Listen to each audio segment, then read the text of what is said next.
বাইরে তুমুল ঝড়, শিলাবৃষ্টি হচ্ছে, গাছগাছালি ভেঙে রাস্তাঘাট পানি দিয়ে তলিয়ে গেছে। ঘরে কারেন্ট সেই কখনই চলে গেছে। আইপিএসের সাহায্যে ঘরটি আলোকিত হয়ে আছে। তা কতক্ষণ সাহায্য করবে জানা নেই ফারিসের। সে তার অফিসের ডকুমেন্টে মনোযোগ সহকারে দেখছে কোথাও কোনো ভুলভ্রান্তি আছে কিনা। কাল তার অফিসে জরুরি ডাক পড়েছে। বর্তমানে তার অফিসের অবস্থা ভয়াবহ। কে বা কারা যেন তাদের অফিসের সকল ড্রয়িং অন্য কোম্পানিতে চড়া দামে বিক্রি করছে। ফারিস যে কোম্পানিতে জব করে বস আগেই চুরির বিষয়টা তাকে বলে। ফারিস ভুলবশত ড্রয়িংটা অফিসেই ফেলে এসেছে। ফারিস নতুন ক্লায়েন্টের জন্য আগের ড্রয়িংটাই ফের তৈরি করে দেখালো।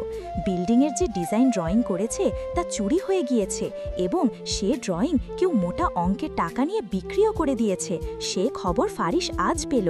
ক্লায়েন্ট জানায় এই ডিজাইন সে আরেকজনের কাছেও দেখেছে। ফারিস হতভম্ব হয়ে গেল।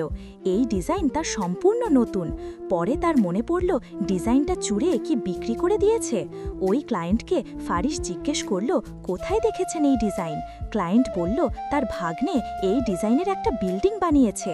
কেউ যে এইভাবে ডিজাইনটা বিক্রি করে তাকে নকল করার অভিযোগে ফাঁসিয়ে দিবে তা ফারিসের ভাবারও বাইরে ছিল। কেউ তাদেরকে ফলো করছে, তাদের হেনস্থা করতে চাইছে, তা জানতে ফারিসের আর বাকি নেই। সে কিছুদিনের সময় চেয়ে নিল আরেকটা ডিজাইন করার জন্য। তাই এই ঝড় বৃষ্টি উপেক্ষা করে সে ডকুমেন্ট নিয়ে বসেছে। নেট ভালো না পাওয়ায় সে ড্রয়িংয়ে মনোনিবেশ করল। মীরাব রুমে নেই। সে শাশুড়ি মায়ের সাথে রান্না শিখছে। তার নাকি রান্না শেখার ইচ্ছে জেগেছে। শাশুড়ি মা ফারিসা আর মীরাবকে বলে বলে রান্না করছে। ফারিসার কোনো মনোযোগ নেই। সে ফোন টিপায় মশগুল।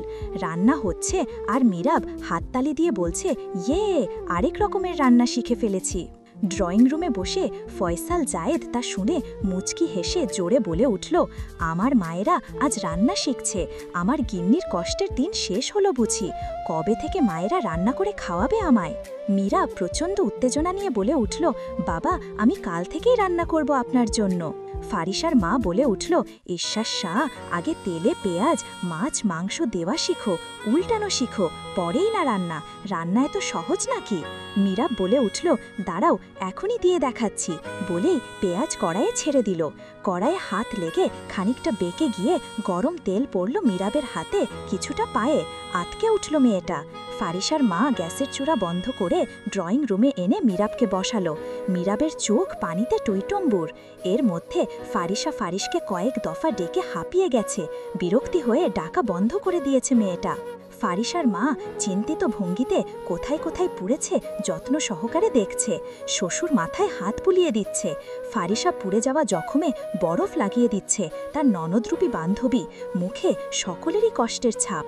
ফারিসা বলে উঠল, বারবার বললাম রান্নাঘরে যেতে হবে না। কখনো গিয়েছিস তুই রান্নাঘরে? রয়ে শোয়ে যেতে হয়। একদিনেই রান্না শেখা যায় না ডাফার। কিছুক্ষণ চোখ ছাপটে ঘোলাটে দৃষ্টি মেলে শাশুড়ি মাকে বললে, কাঁচা হাত তো তাই বেসামাল হয়ে গেছে মা। আস্তে ধীরে সব ঠিক হয়ে যাবে, তখন আর এমনটা হবে না। কাল থেকে এমন ভুল আর হবে না মা। ফারিসা ব্যাং করে বলে উঠল, কাল থেকে এমন ভুল আর হবে না মা। কাল থেকে রান্নাঘরে যেতে দিলে তো? রান্নাঘরে ভুলেও যদি তোমার পা পড়ে আমার থেকে খারাপ কেউ হবে না, খবরদার বলে দিলাম। মীরাবের কি সৌভাগ্য, এমন শ্বশুর শাশুড়ি ননদ পেয়েছে। শুধু দুর্ভাগ্যজনকভাবে স্বামীটাই মন মতো হয় না, অসভ্য একটা। এ নিয়ে মীরাবের আফসোসের সীমা নেই। সারা জীবনের এর সাথে কি করে মীরাব সংসার করবে আল্লাহই ভালো জানে। কি হয়েছে মা, এত চিৎকার চেঁচামেচি কেন? একটা দিন ছুটির দিন, তবুও এত শোরগোল। মাছের বাজারও এর থেকে ঢের ভালো। কথাগুলো বলে সকলের দিকে একবার চাইল। কেউ তার কথাকে পরোয়া করল না। ফারিসা বিরক্তিকর চাহনি দিয়ে মীরাবের হাতে মধু লাগাতে ব্যস্ত হয়ে পড়ল। ফারিস মীরাবের হাতের দিকে চেয়ে স্তব্ধ হয়ে গেল। মনে মনে ব্যথিত হয়ে বলে উঠল, হাতের কি হাল হয়েছে? সে মীরাবের দিকে এগিয়ে গেল। মেয়েটার চামড়া উঠে সাদা চামড়া বেরিয়ে গেছে। কতটা কষ্ট পাচ্ছে তা মুখ দেখেই আন্দাজ করা যাচ্ছে। ফারিসাকে উদ্দেশ্য করে বলল, বার্না ক্রিমটা লাগিয়ে দে, মধু না ঘষে ইডিয়ট কোথাকার। ফারিসা ক্রোধে ফেটে গেল। চোখ পাকিয়ে বলল, এত ডাকলাম শুনিসনি, এখন ডাক্তারের মতো ভাব নিতে এসেছিস? এখন মনে পড়েছে বার্না ক্রিমের কথা? একজন মানুষ ডাকলে যে একটু দেখে যেতে হয় কেন ডাকছে, সেই ম্যানার্সটাও তো তোর নেই। আমাকে কেন ইডিয়েট বলছিস? দেখছিস মেয়েটার মুখ? ও সহজ ঠেলায় চোখ দিয়ে পানি ফেলে না, শক্ত প্রকৃতির মেয়েও। বার্না ক্রিমটা অনেক খুঁজেছি, পাইনি, তাই তোকে ডেকেছিলাম, তোর কাছে আছে নাকি জানতে। তুই তো বউ ছাড়াই ঘরে বাসর করছিলি, এতই ব্যস্ত ছিলি যে আমার ডাক তোকে কান অবধি পৌঁছায়নি। কথাগুলো বলে পর পর কয়েকটা নিঃশ্বাস নিল। তাকে দেখে মনে হচ্ছে অক্সিজেন পৃথিবী থেকে ফুরিয়ে যাচ্ছে। সে যত দ্রুত সম্ভব অক্সিজেন গুদাম করে রাখছে নিজের ভেতরে। ব্যাপারটা ফারিসের হাসি পেলেও এখন হাসা যাবে না, সকলেই ক্ষেপে আছে তার ওপর। ফারিসার মাথায় হাত বুলিয়ে বলে উঠল, ঠান্ডা হও, এই মধু ক্লিন কর, আমি বার্না ক্রিমটা নিয়ে আসছি। ফারিসা জোরে বলে উঠল, এখন এসেছে নায়ক সাজতে, সকল কষ্ট করলাম আমি, সে এখন নায়কের ক্রেডিট নিবে। ফারিস সিঁড়ি বেয়ে ওপরে উঠতে উঠতে বলো, আমি কষ্ট করলেও নায়ক আমি, তুই কষ্ট করলেও নায়ক আমি, কারণ মীরাব আমার বউ, তোর না।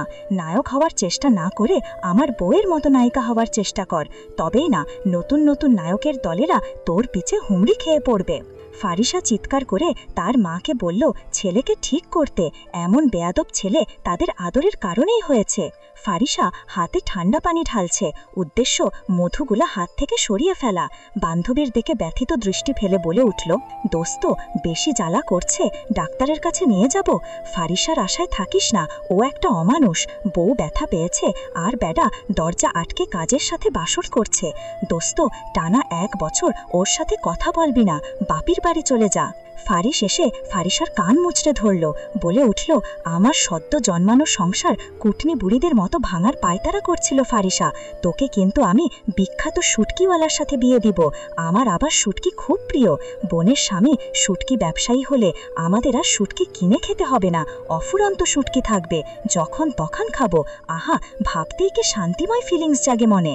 ফারিসা দাঁতে বাত চেপে বলে উঠল, জীবনে শুটকি খাসনি, এমন হ্যাংলার মতো করে বলছিস তুই শুটকি খেতে পাস না, হ্যাংলা কোথাকার। আমার কান ছাড় বলছি, আমি আব্বুকে ডেকে তোর একটা ব্যবস্থা করব, তোকে আমি করল্লা সন্দেশ খাওয়াবো, শালা কান ছাড়।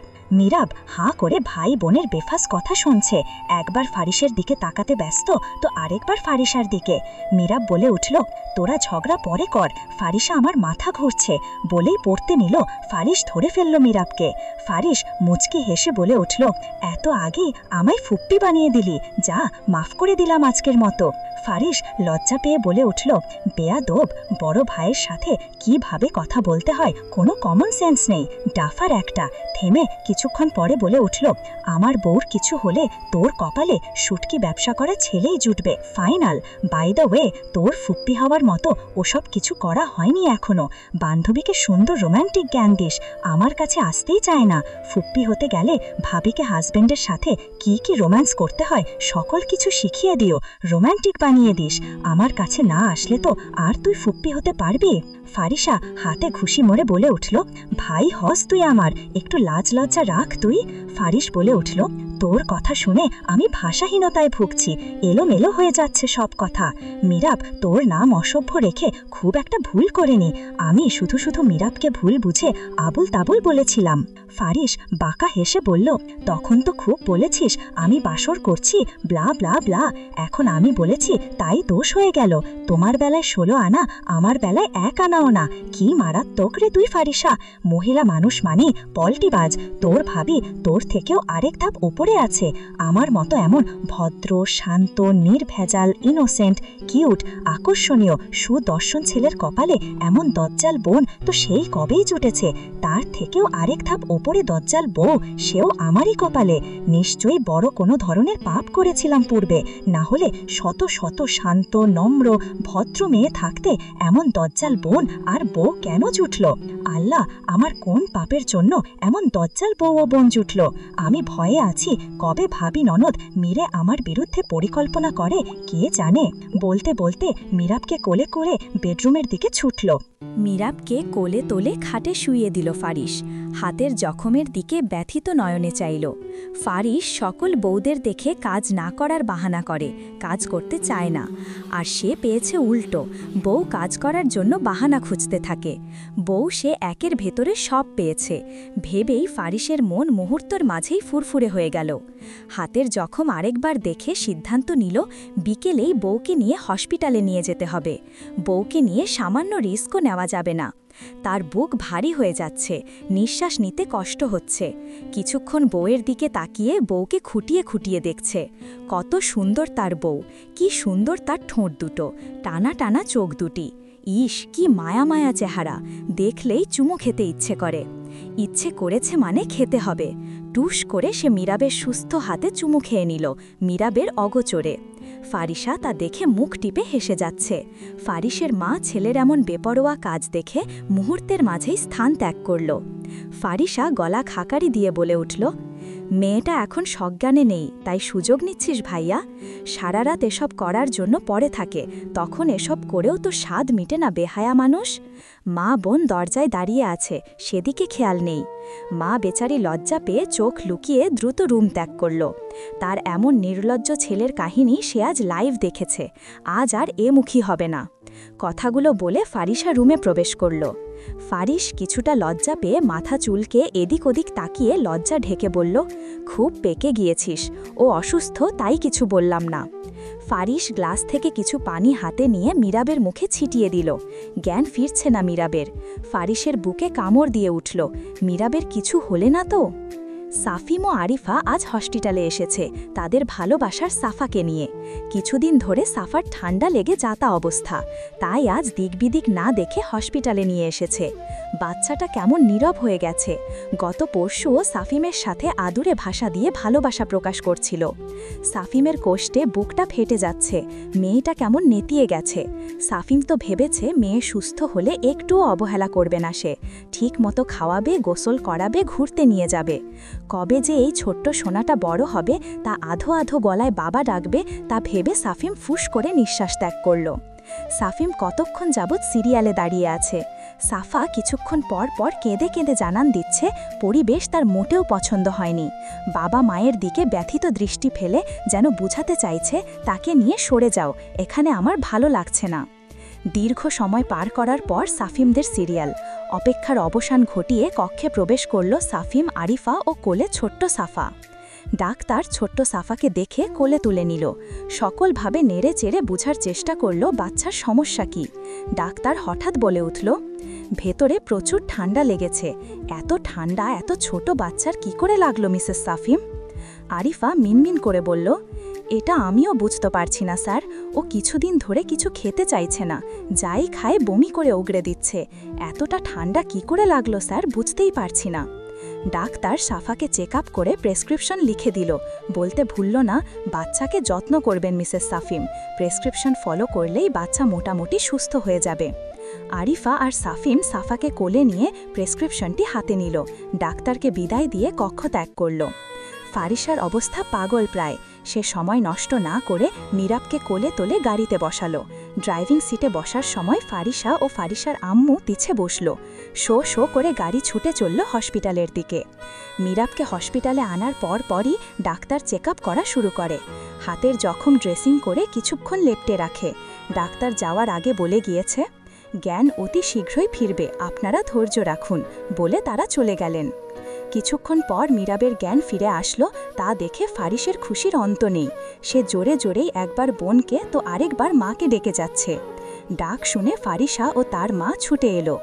ফারিসার মা মীরাবের মাথাতে হাত রেখে বলল, ভয় পাইয়ে দিয়েছিলে মা, আমি কি এতটা জঘন্য শাশুড়ি যে রান্না না পারলে গর্দন নিয়ে নিব? তোমার যখন বয়স হবে, রান্নার হাত পরিপক্ক হবে, তখন সময় বুঝে আমি নিজেই তোমাকে রান্নাঘরে পাঠাবো। এখন তোমার রান্না করার বয়স নয় মা, দেখলে তো কি অঘটন ঘটে গেল, আর এমন করবে? মীরাব চোখে পানিতে টইটইম্বুর, হাত জ্বলে খাক হয়ে যাচ্ছে। কলিজা শীতল হলো শাশুড়ি মায়ের কথায়। এমন শাশুড়িও হয় তা মীরাবের জানা ছিল না। ফারিসা এসে বলল, আমার ভাইকে তো পাবনাতে পালিয়ে আসা পাগলের মতো লাগছিল এতক্ষণ। জানিস মীরাব, আরেকটু হলে ভাইয়া ছোট বাচ্চাদের মতো 2 পা ছড়িয়ে কান্না শুরু করে দিত। ফারিস ডোন্ট কেয়ার ভাব নিয়ে প্রেসক্রিপশন নিয়ে চলে গেল ফার্মেসিতে। ফারিসা ও তার আম্মু হু হু করে হেসে ফেলল। হঠাৎ মিরাব ফ্লোরে পিছলে পড়ে যেতে নিলে ফারিস তাকে ধরে ফেলে। মিরাব আধ বোঝা চোখে আওড়ালো, আপনি কি ক্রিকেট খেলায় এক্সপার্ট ছিলেন? এক্সপার্ট না হলে আমায় এত সুন্দর করে ক্যাচ করলেন কি করে? ফারিস হতভম্ব হয়ে কি উত্তর দিবে ভেবে পেল না সে। মিরাবকে কোলে তুলে ঘাটে বসিয়ে দিল। ফারিসা মুচকি হেসে বলল, ভাইয়া ক্রিকেটের এত পাগলা ফ্যান না রে মিরাব, তোর কপাল পোড়া। মিরাব এতক্ষণে নিজের আবেগকে তালাবদ্ধ করে ফেলেছে। সে ইতস্তত বোধ করল, কথা আর বাড়াল না সে। অন্য সময় হলে সে কতগুলো কথা ফারিসকে শুনিয়ে দিত। ওসব বাদ দিয়ে ফারিস ডানভ্রু উঁচু করে বলে উঠল, শুকনো ফ্লোরে পিছলে যাও কি করে? মোটা হয়ে যাচ্ছ নাকি আমার যত্ন পেয়ে? নিজের ব্যালেন্স রাখতে পারছো না নাকি আমার কোলে ওঠার জন্য পায়তারা করছিলে, কোনটা? কথাগুলো বলে উত্তরের অপেক্ষা না করে সে মিরাবের পা টেনে নিজের উড়ুতে উঠিয়ে নিল। কিছুক্ষণ খেয়াল করে দেখল ক্রিমটা জায়গা মতো নিয়ে তা ফ্লোরে পড়ে আইসক্রিমের মতো রূপ নিয়েছে। বাড়িতে কোনো ছোট বাচ্চা থাকলে নিশ্চয়ই আইসক্রিম ভেবে খেয়ে নিত। এক বস্তা আফসোস নিয়ে ক্রিমটার ছিপি ফের খুলল। হাতের নখে ক্রিমটা নিয়ে মিরাবের ক্ষতস্থানে আস্তে করে মেখে দিল। ফু দিতে দিতে বেহুশ হওয়ার পথে তবুও ফারিস ফু দিয়েই যাচ্ছে। ফারিসা অবাক হয়ে দেখে যাচ্ছে তার দামড়া ভাইয়ের কার্যকলাপ।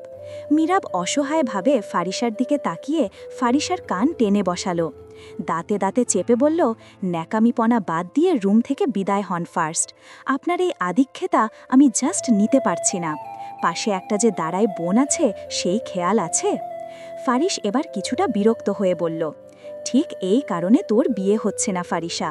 বড় ভাই রোম্যান্স করছে, তুই লজ্জা পেয়ে রুম থেকে চলে যাবি। আর লজ্জা না পেলে লজ্জা পাওয়ার ভান করবি। তা না করে আমার ভবিষ্যতে বাগড়া দিচ্ছিস। ফুপ্পি হতে চাস না তুই? এই কারণে আমি তোকে শুটকিওয়ালার সাথে বিয়ে দিব। ফারিসা চোখ পিটপিট করে বলল, ইয়াক, শুটকি? খোলামেলা রোম্যান্স করতে কে বলেছে? আমি এসেছে এক কাজে, তোরা জামাই বউ দুটোই ভিনদেশি প্রাণী। ফারিস বিড়বিড় করে বলল, আমি বাংলাদেশি মানুষ, বউ কোন দেশি আল্লাহ ও শ্বশুর শাশুড়ি জানে। আমার যতদূর মনে হয় সে বাংলাদেশি না। বাংলাদেশি হলে অন্তত এমন জঙ্গলি বিড়ালদের মতো আচরণ করত না। কিছুক্ষণ আগে ক্রিমটা মেখে দিয়েছি, সে মাখার সাথে সাথে রুম ট্যাগ করে ক্রিমটাকে ফ্লোরে মেখে আইসক্রিম বানিয়ে দিয়েছে। কেয়ারলেস একটা। এমন বাচ্চা বই আমার কপালে জুটল, আল্লাহ এর থেকে রক্ষা করো। মিরাব সম্পূর্ণ কথা শুনে ফারিসার দিকে তাকালো। ফারিসা জোরে হেসে ফেলল। হাসতে হাসতে বলল, আমাকে শুটকিওয়ালার সাথে বিয়ে দেওয়ার চিন্তা করাতেই আল্লাহ তোমায় এমন প্যারায় ফেলেছে। বিয়েটা দিলে কি হবে বুঝতে পেরেছ? ভালোর সাথে সবসময় ভালোই হয় ভাইয়া। কিন্তু কথা হচ্ছে ভাইয়া, তিশা আসছে বললাম তো। ফারিস বলল, বলেছিস, মাথায় আছে। বউর সাথে যখন থাকবো ওইসব আপদের নাম মুখে আনবি না। এমন বারবার আমার রোম্যান্সের মুড আহত করলে তোকে নির্ঘাত আমি নিহত করব ফারিসা। ফারিসা মিরাবের দিকে অসহায় দৃষ্টি ফেলে বলে উঠল, আমার ভাইটা কবে থেকে এমন বউ পাগলা হয়ে গেল রে মিরাব? কালো জাদু কই থেকে করেছিস? তাড়াতাড়ি বল, আমি আমার ক্রাশের ওপর অ্যাপ্লাই করব। ফারিস বলল, তোর মতো গ্রামের চাচাতো বোনের আবার ক্রাশ ফ্রাশও আছে। আগে তো কখনো বলিস না ফারিসা। যতই ক্রাশ ফ্রাশ থাকুক না কেন ফারিসা, তোর বিয়ে তো হবে শুটকি ব্যবসায়ীর সাথে। ফারিসা গর্জে উঠল, রুষ্ট কণ্ঠে বলে ফেলল, বাবাকে বলে আমি তোর ব্যবস্থা নিচ্ছি, জঙ্গলি লেজ কাটা বানর। মিরাব হঠাৎই ঝগড়া থামাতে আহত কণ্ঠে ফারিসা ও ফারিসার দিকে চেয়ে বলল, ঈশান ভাইয়া কতটা সুন্দর, লম্বা, ফর্সা, চরিত্র ভালো, সহজ সরল, ব্যবহার তো তুলনাই হয় না। এক কথায় পারফেক্ট বলা চলে। তার মতো ছেলে রেখে আমার বাবা কেন যে এই উদ্ভট লোকের সাথে আমায় বিয়ে দিল বুঝলাম না। সারাক্ষণ আবল তাবল বিড়বিড় করে শুধু। এই ফারিসা, তোর ভাই কি পাবনা থেকে পালিয়ে এসেছে? মিরাবের কথায় ফারিসার চোখ লাল হয়ে গেল। ফারিসা ভাইয়ের পরিবর্তন দেখে মিরাবকে ফেলে রেখেই কেটে পড়ল। তা দেখে ফারিস বলল, জীবনের প্রথম আমার রাগ দেখে তোর ব্রেন খুলেছে। বাইরে থেকে দরজা আটকে কেটে পড় ফার্স্ট। মীরাব জোরপূর্বক হেসে ফারিসাকে ডেকে বলল, এই ফারিসা, আমায় রেখে কই যাচ্ছিস?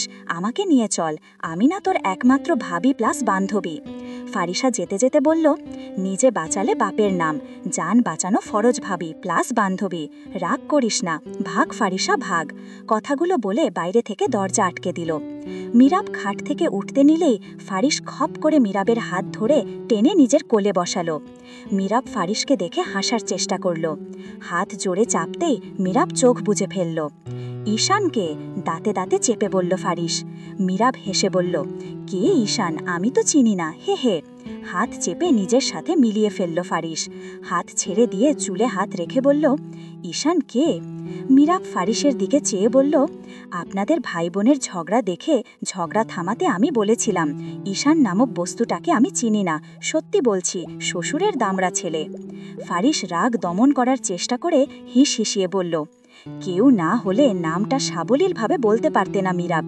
আমায় তুমি ক্লাস 5-এ পড়ুয়া বাচ্চা ছেলে পেয়েছ? যা বোঝাবে তাই বুঝবো আমি। প্রেমিক ছিল নাকি ক্রাশ? বলে ফেলো, লেট হলে দ্বিগুণ শাস্তি দেব আমি তোমায়। মীরাব আমতা আমতা করে বলল, উনি আমায় পছন্দ করত, পাশের বাড়ির ভাড়াটি আসে, আমায় সর্বদা চোখে চোখে রাখত, আমার সঙ্গ পেতে কলেজে জব নিয়েছে। ফারিস ক্রোধে ফেটে যাচ্ছে। এর জন্যই তোমার এত সুন্দর সেজেগুজে কলেজে যাওয়া। আমি আগেই এমন কিছু সন্দেহ করেছি, তোমার কলেজে যাওয়া বন্ধ, আর পড়তে হবে না। সুন্দর বউ বিয়ে করে এই এক জ্বালা, সব ছেলেরা আমার সুন্দরী বউকে চোখ দিয়ে গিলে খাবে, তা তো হতে দিচ্ছি না। কাল থেকে পড়ালেখা বন্ধ। যতটুকু পড়া হয়েছে তোমার আমার বাচ্চা কাচ্চাদের অ আ ক খ শেখানোর জন্য যথেষ্ট।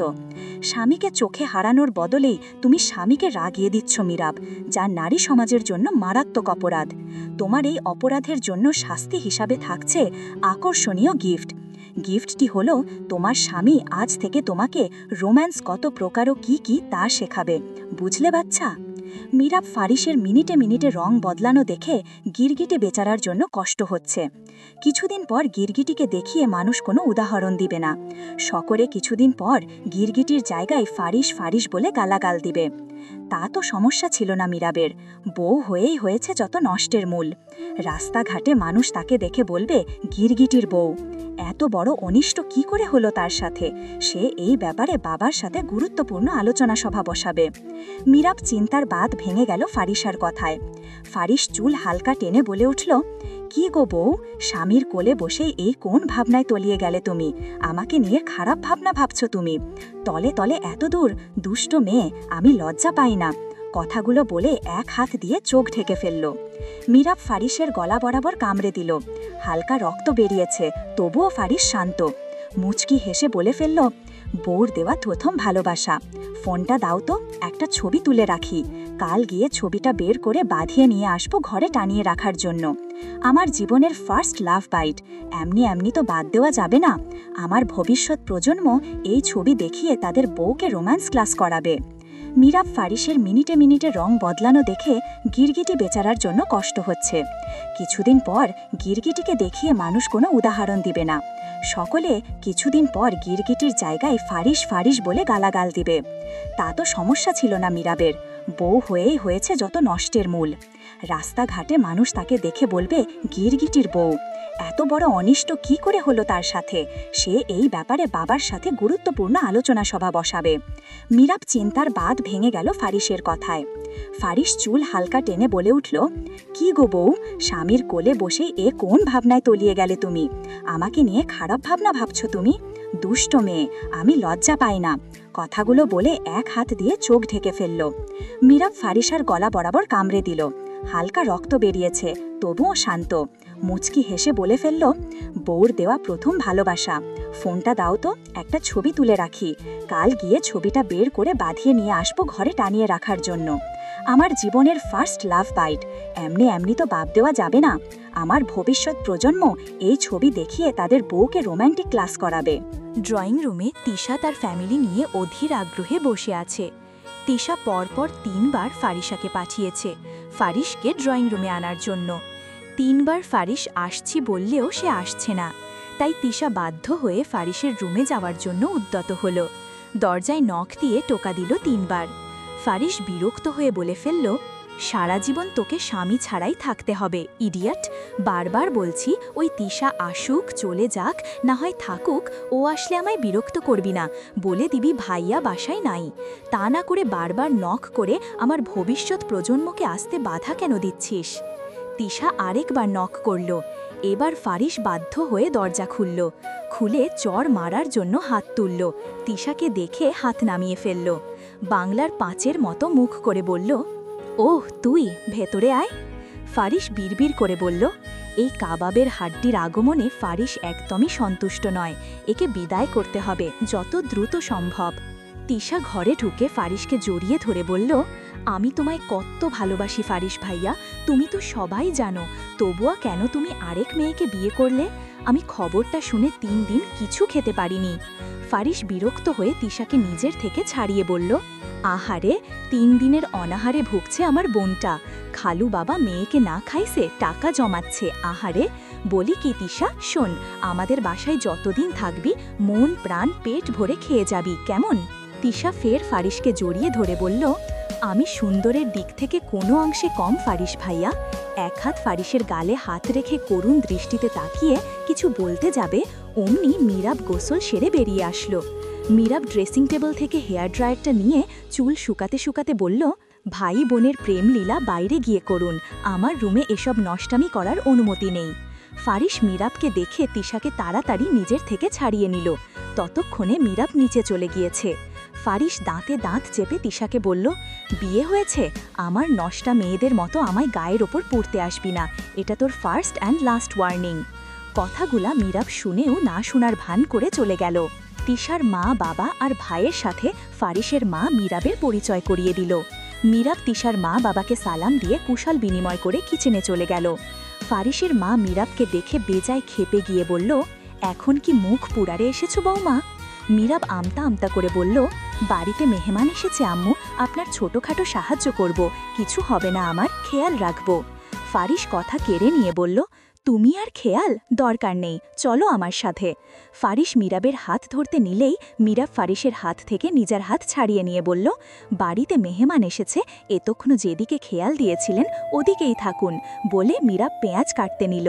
তার যে এখন কান্না পাচ্ছে সেটা সে ফারিসকে বুঝাতে চাইছে না। পেঁয়াজের অজুহাতে অন্তত কান্না তো করা যাবে। প্রচণ্ড ক্রোধ নিয়ে মীরাব গাকের পর এক পেঁয়াজ কেটে যাচ্ছে। ফারিস কিছু একটা চিন্তা করে চলে গেল। মীরাবের রাগ তরতর করে আরও বেড়ে গেল। যেতে বললেই যাবে, তার রাগ ভাঙাটে না। মীরাব বিড়বিড় করে বলল, আর যদি কথা বলেছি এর সাথে আমি। হঠাৎ হাত পিছলে গিয়ে ছুরিটা পড়ল তার নখ বরাবর। রক্ত দেখে মীরাব ভয় পেয়ে গেল। শাশুড়িকে জানিয়ে সে কিচেন থেকে চলে গেল। আকাশও আজ মীরাবের সাথে পাল্লা দিয়ে মন খারাপ, কিন্তু আকাশের মন খারাপের কারণ কি তা ভেবে পাচ্ছে না মীরাব। মীরাব ব্যথিত দৃষ্টিতে দোলনায় দুলতে দুলতে আকাশের পানে চেয়ে বলল, সুন্দর ছেলেদের এই কারণে আমি বিয়ে করতে চাইনি, কিন্তু যা চাই না তাই কেন আমার সাথে ঘটে আল্লাহ। মীরাবের চোখ থেকে দুফোঁটা পানি বেরিয়ে আসলো। কিছুক্ষণ আকাশের পানে তাকিয়ে থেকে অনুভব করল আকাশও কাঁদছে। আকাশেরও কি তার মতো অনেক মন খারাপ? কেটে যাওয়া হাত থেকে টুপটুপ করে রক্তে পড়ে মেখে যাচ্ছে দোলনার বাকি খালি জায়গাটা। প্রায় 1 ঘন্টা যাবৎ মীরাব কাটা হাত নিয়ে বৃষ্টিতে ভিজে যাচ্ছে। হঠাৎ মীরাবের দৃষ্টি ঘোলাটে হয়ে গেল। বা হাত দিয়ে চোখ টলে ফের তাকাতে চেষ্টা করত। আস্তে আস্তে ঢলে পড়ল দোলনাতে। ফারিস অনেকক্ষণ যাবৎ মীরাবকে দেখতে না পেয়ে কিচেনে দেখতে আসলো। কিচেনে মীরাব নেই। ফারিস তার মাকে জিজ্ঞেস করল, আম্মু, মীরাব কোথায়? ওনা এখানেই ছিল। ফারিসের মা গ্যাসের চুলা থেকে মাংসের তরকারি নামাতে নামাতে বলল, পেঁয়াজ কাটতে কাটতে ওর নাকি মাথা ব্যথা উঠে গেছে, বলল রুমে গিয়ে বিশ্রাম করবে। কেন ও রুমে নাই? ফারিস অভয় দিয়ে বলল, রুমে তো তাইনি, কিছুক্ষণ আগে তোমার সাথে দেখেছি বলেই এসেছি এখানে, যাই রুমে গিয়ে দেখে আসি। ফারিস দ্রুত পা চালিয়ে নিজের রুমে গেল। রুম তো মানব শূন্য। সে ওয়াশরুম, বারান্দা চেক করল, সেখানেও নেই। গেল কই? ফারিস আর রুম চেক করল, সেখানেও নেই। একের পর এক রুম ফারিস চেক করে যাচ্ছে। মীরাবকে খুঁজে না পেয়ে নিচতলা খুঁজতে লাগলো। সারা বাড়িতেও এই মেয়ে নেই। তার বোঝা হয়ে গেছে বাড়ি ছেড়ে নায়িকাদের মতো পালানোর তাল করেছে নিশ্চয়ই এই মেয়ে। কিছু কিছুক্ষণ বিড়বিড় করতে লাগলো। হঠাৎ ওফ শিট বলে ছাদের দিকে দৌড়ে যেতে লাগলো।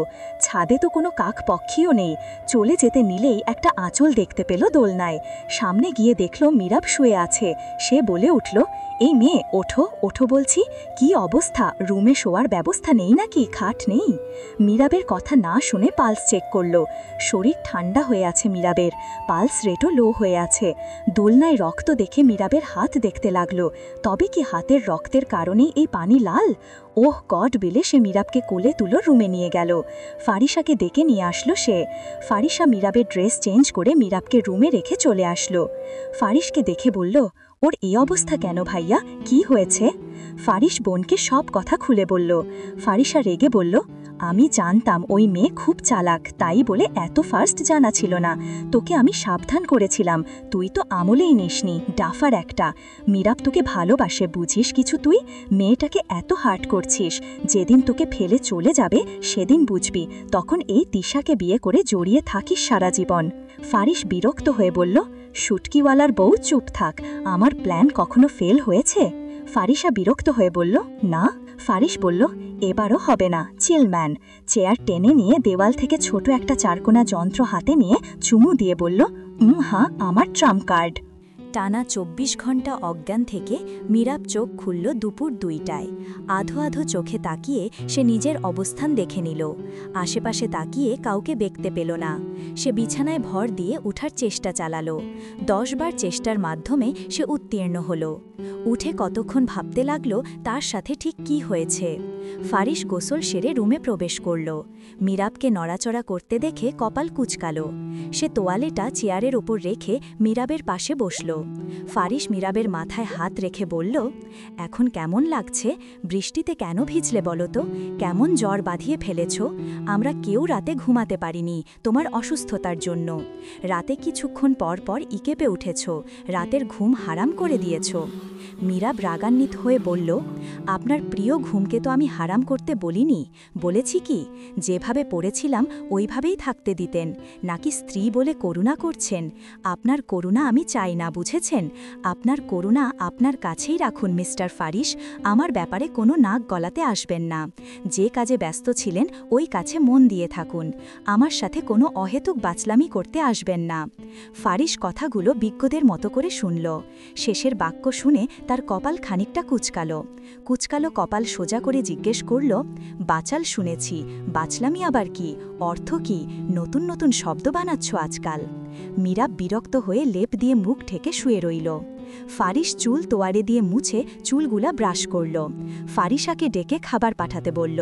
ফারিসা খাবার আনায় মীরাব ঘুমের ভান ধরল। ফারিসা হাজারবার ডেকেও মীরাবকে উঠাতে পারল না।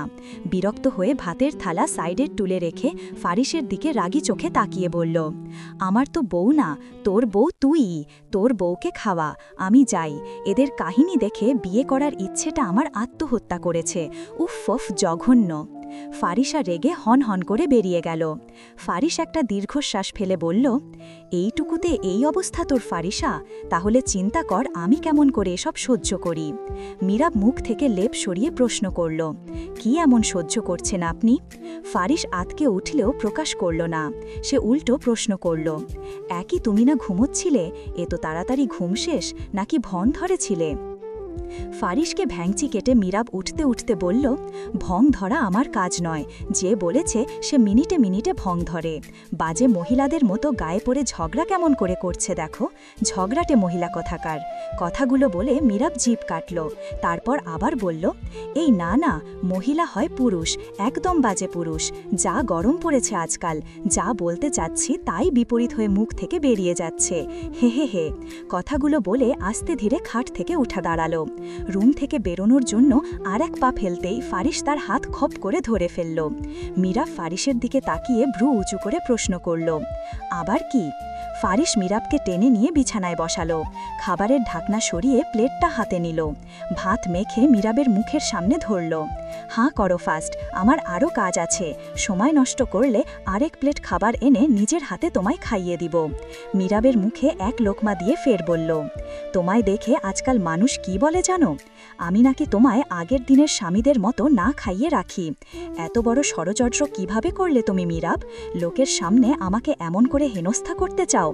আজ ওই যে পাশের বাড়ির বাচ্চু আছে না, ও বলছে আমায়, বলেছে কি আমায় জানো? সে আমাকে ডেকে বলল, ফারিস ভাই, আপনার সংসারে কি টানাপোড়ন চলছে? বউকে খেতে দিচ্ছেন না কেন? আহারে, ওমর নাদুস নুদুস বউটা কেমন রোগা পাতলা হয়ে গেছে। বউকে দিনে 5 বেলা খাওয়ান না হয় শুনেছি এই সপ্তাহে ঘূর্ণিঝড় আসবে। পরে দেখা যাবে বাতাসে আপনার বউই উড়ে গেল। কথাগুলো বলে বড় এক নিঃশ্বাস ফেলল ফারিস। মীরাব এখনও তার দিকে চেয়ে আছে। ফারিস বলল, কি হয়েছে, তাকিয়ে কেন আছো? মীরাব সাইডে থেকে পানি নিয়ে ফারিসের হাতে দিল। ফারিস কথা না বলে ঢক ঢক করে পানি গিলে মীরাবের দিকে তাকালো। মীরাব বলল, শেষ হয়েছে? ফারিস বলল, কি শেষ হবে? মীরাব মুখ বাঁকিয়ে বলল, আপনার চার্জ, যে হারে কথা বলছেন, সূর্য মামার অত্যাচারের কাছে কিছুই না। ফারিস আফসোসের সহিতে বলল, ঘূর্ণিঝড়ের কত বড় সাহস! বেটা আমার বউ উড়িয়ে নেওয়ার পায়তারা করছে, এ মানা যাচ্ছে না বউ। আমি মামলা করব ঘূর্ণিঝড়ের নামে। হেডলাইন হবে কি জানো?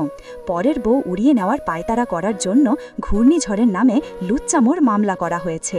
তখন দেখি বেটা ঘূর্ণিঝড় কথায় পালায়, আমিও ফারিস হুঁ। মীরাব বিরক্ত হয়ে ফারিসের হাত কামড়ে ধরল। ফারিস বিরক্ত হয়ে বলল, আমি কোনো বাচ্চা মেয়েকে বিয়ে করিনি মীরাব, এমন কামড়াকামড়ি কেন করছো? এসব কামড় দেখলে মানুষ ভাববে আমাদের কিছুক্ষণ আগে ওইসব হয়েছে। তুমি কি সকলকে বোঝাতে চাচ্ছ আমাদের এসব হয়েছে? আও, তুমি তিশাকে বোঝাতে চাচ্ছ? এত জেলাস তুমি।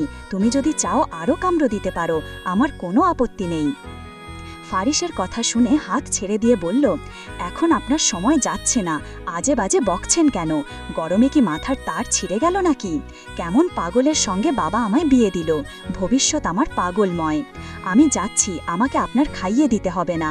ফারিস মীরাবের হাত ধরে বলল, এই আর লেট করবে না, তোমার জন্য অনেক লেট হচ্ছে। নাও দেখি, বড় করে হাঁ করো তো। মীরাব রাগটাকে গিলে ফেলল, হাঁ করল। বাদেই এক লোকমা ভাত মীরাবের মুখে দিয়ে বলল, আজ ফার্স্ট, তাই আরেক প্লেটের শাস্তি মাফ। ভবিষ্যতে খেয়াল রেখে শাস্তি দিতে আমি কিন্তু একটুও কিপটেমি করি না বউ। মীরাবের মুখের ভাত শেষ, সে সবে পানি খাচ্ছিল। মুখের পানি সে ফারিসের মুখে ফেলে দিল। গোল গোল চোখে ফারিসের দিকে তাকিয়ে ঘটনাটা কি হলো ভাবতে লাগলো মীরাব। সব মাথায় ঢোকার পর চিন্তা করল ভয়কে জয় করতে হবে, এই ব্যাটাকে ভয় পাওয়া চলবে না। সে মনে মনে কিছুটা সাহস সঞ্চয় করে নিল। বলে ফেলল, বেশ হয়েছে, ফের এমন আজে বাজে কথা বললে এই ঘটনা আবার পুনরাবৃত্তি হবে, বি কেয়ারফুল। ফারিস পাশে থেকে টিস্যুটা নিয়ে মুখ পুছে এমন একটা ভাব নিল যেন কিছুই হয়নি। ভাত মাখাতে মাখাতে বলল, বউর সব কিছুই মজা। ইউ নো হোয়াট মিলাব, তুমি আমায় কতটা ভালোবাসো যে আমি গরমে ঘামছি তা দেখেই তো পানিটা তুমি আমার মুখে ছিটিয়ে দিলে। এত ভালোবাসা রাখবো কই আমি বউ? আর একবার দিয়ে আমাকে বিশ্বাস করাও তো তুমি আমাকে এত ভালোবাসো। মীরাব একটা হাসি দিয়ে শুয়ে পড়ল। ফারিস মীরাবের কাছে গিয়ে বলল, কি হয়েছে বউ, খাওয়া শেষ হয়নি তো, শুয়ে পড়লে কেন? মীরাব বলে উঠল, সত্যি করে বলুন তো আপনার মাথার কয়টা তার ছিঁড়া, পাগল লোক কোথাকার। ফারিস বলল, আহা মীরাব, স্বামীকে পাগল বলতে নেই, পাপ লাগবে। মীরাব রেগে বলল, লাগুক পাপ, তবুও বলবো আপনি একটা পাগল, পাগল পাগল।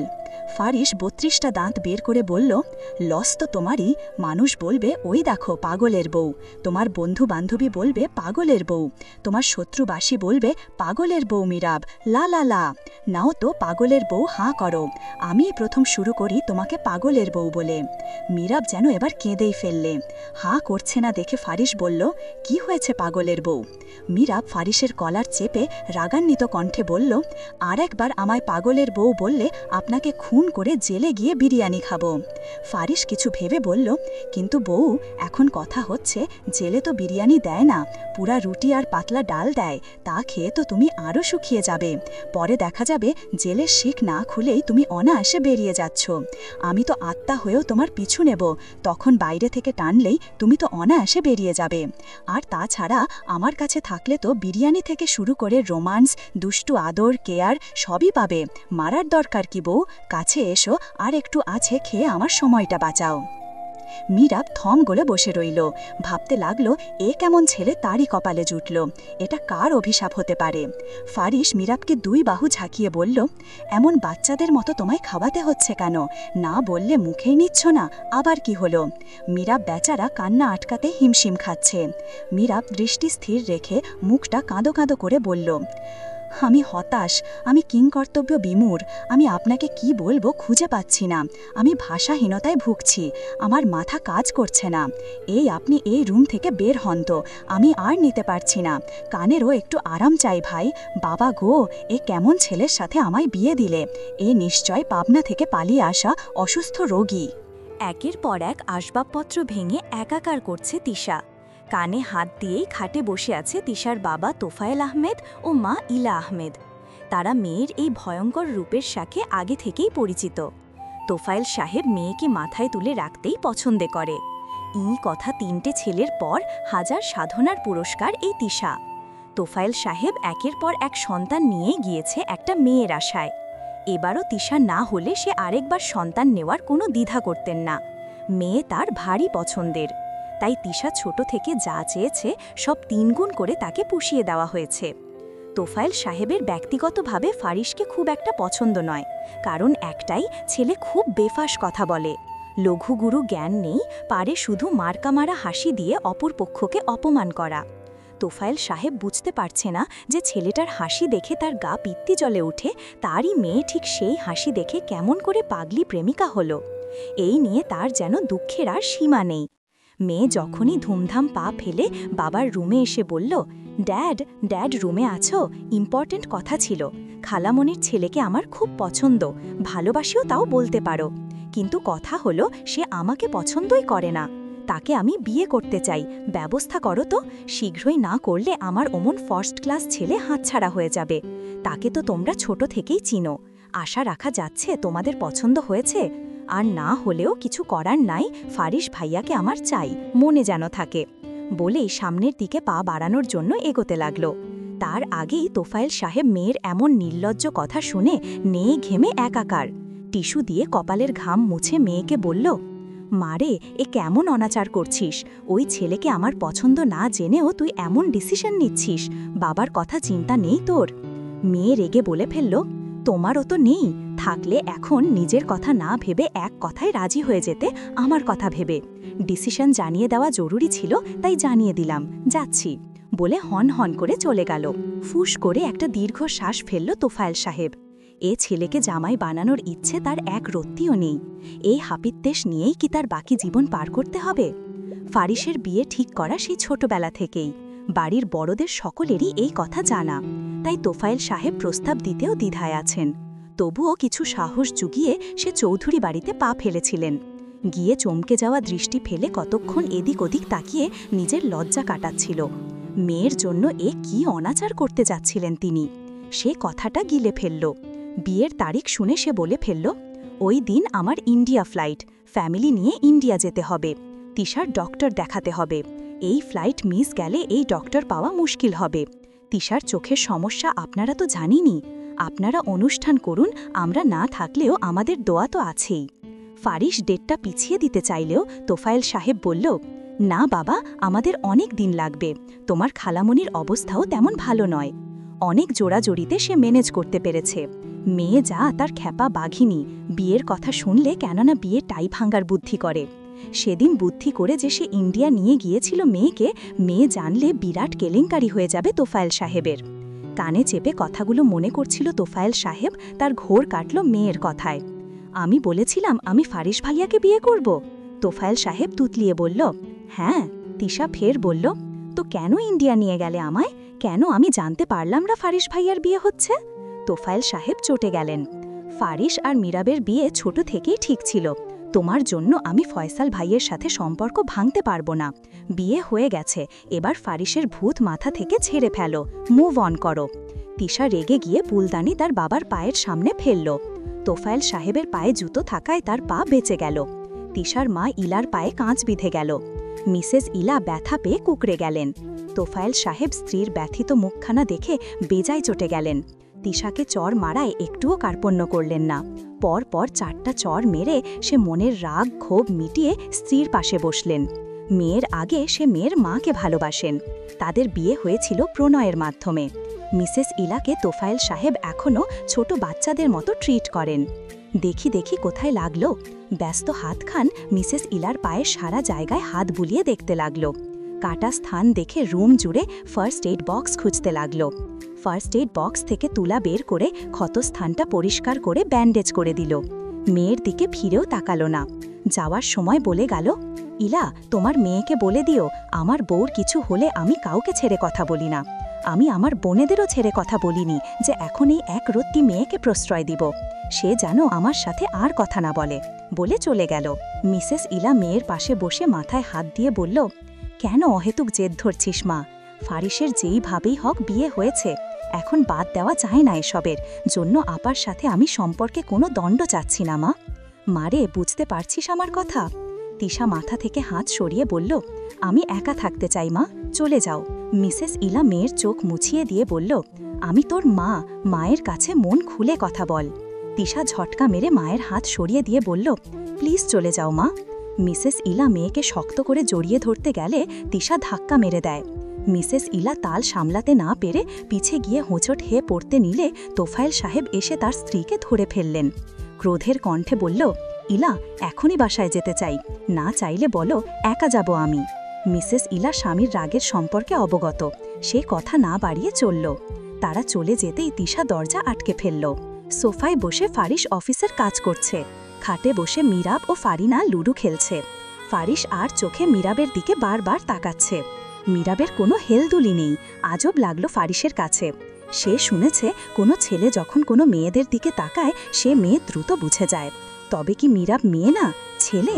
তার কি এই মেয়েলি ফিলিংসগুলো নেই? ফারিসের করে শখ ছিল সে বউর দিকে তাকিয়ে থাকবে আর সেই বউ লজ্জা পেয়ে মুখ ঢেকে বলবে, তাকাচ্ছেন কেন? সব কিছু মিস যাবে ফারিসের। সে নিজের প্রশ্ন নিজের কাছে পরিষ্কার করতে খক খক করে কেশে গলা পরিষ্কার করে বলল, আচ্ছা মিরাব, তোমার দিকে কি কলেজে ক্লাস করার সময় কেউ তাকায় না? ফারিনা বলল, ইস, তাকায় না আবার, পারলে তো ওকে কিডন্যাপ করে নিয়ে যায়। আমাদের মিরাব হয়েছেই এত কিউট। ফারিস জ্ঞানী জ্ঞানী ভাব নিয়ে বলল, এসব তাকানো দেখে নিশ্চয়ই তোর ভাবির আনন্দ লাগতো, তা না হলে সে এসব সহ্য করত কি করে?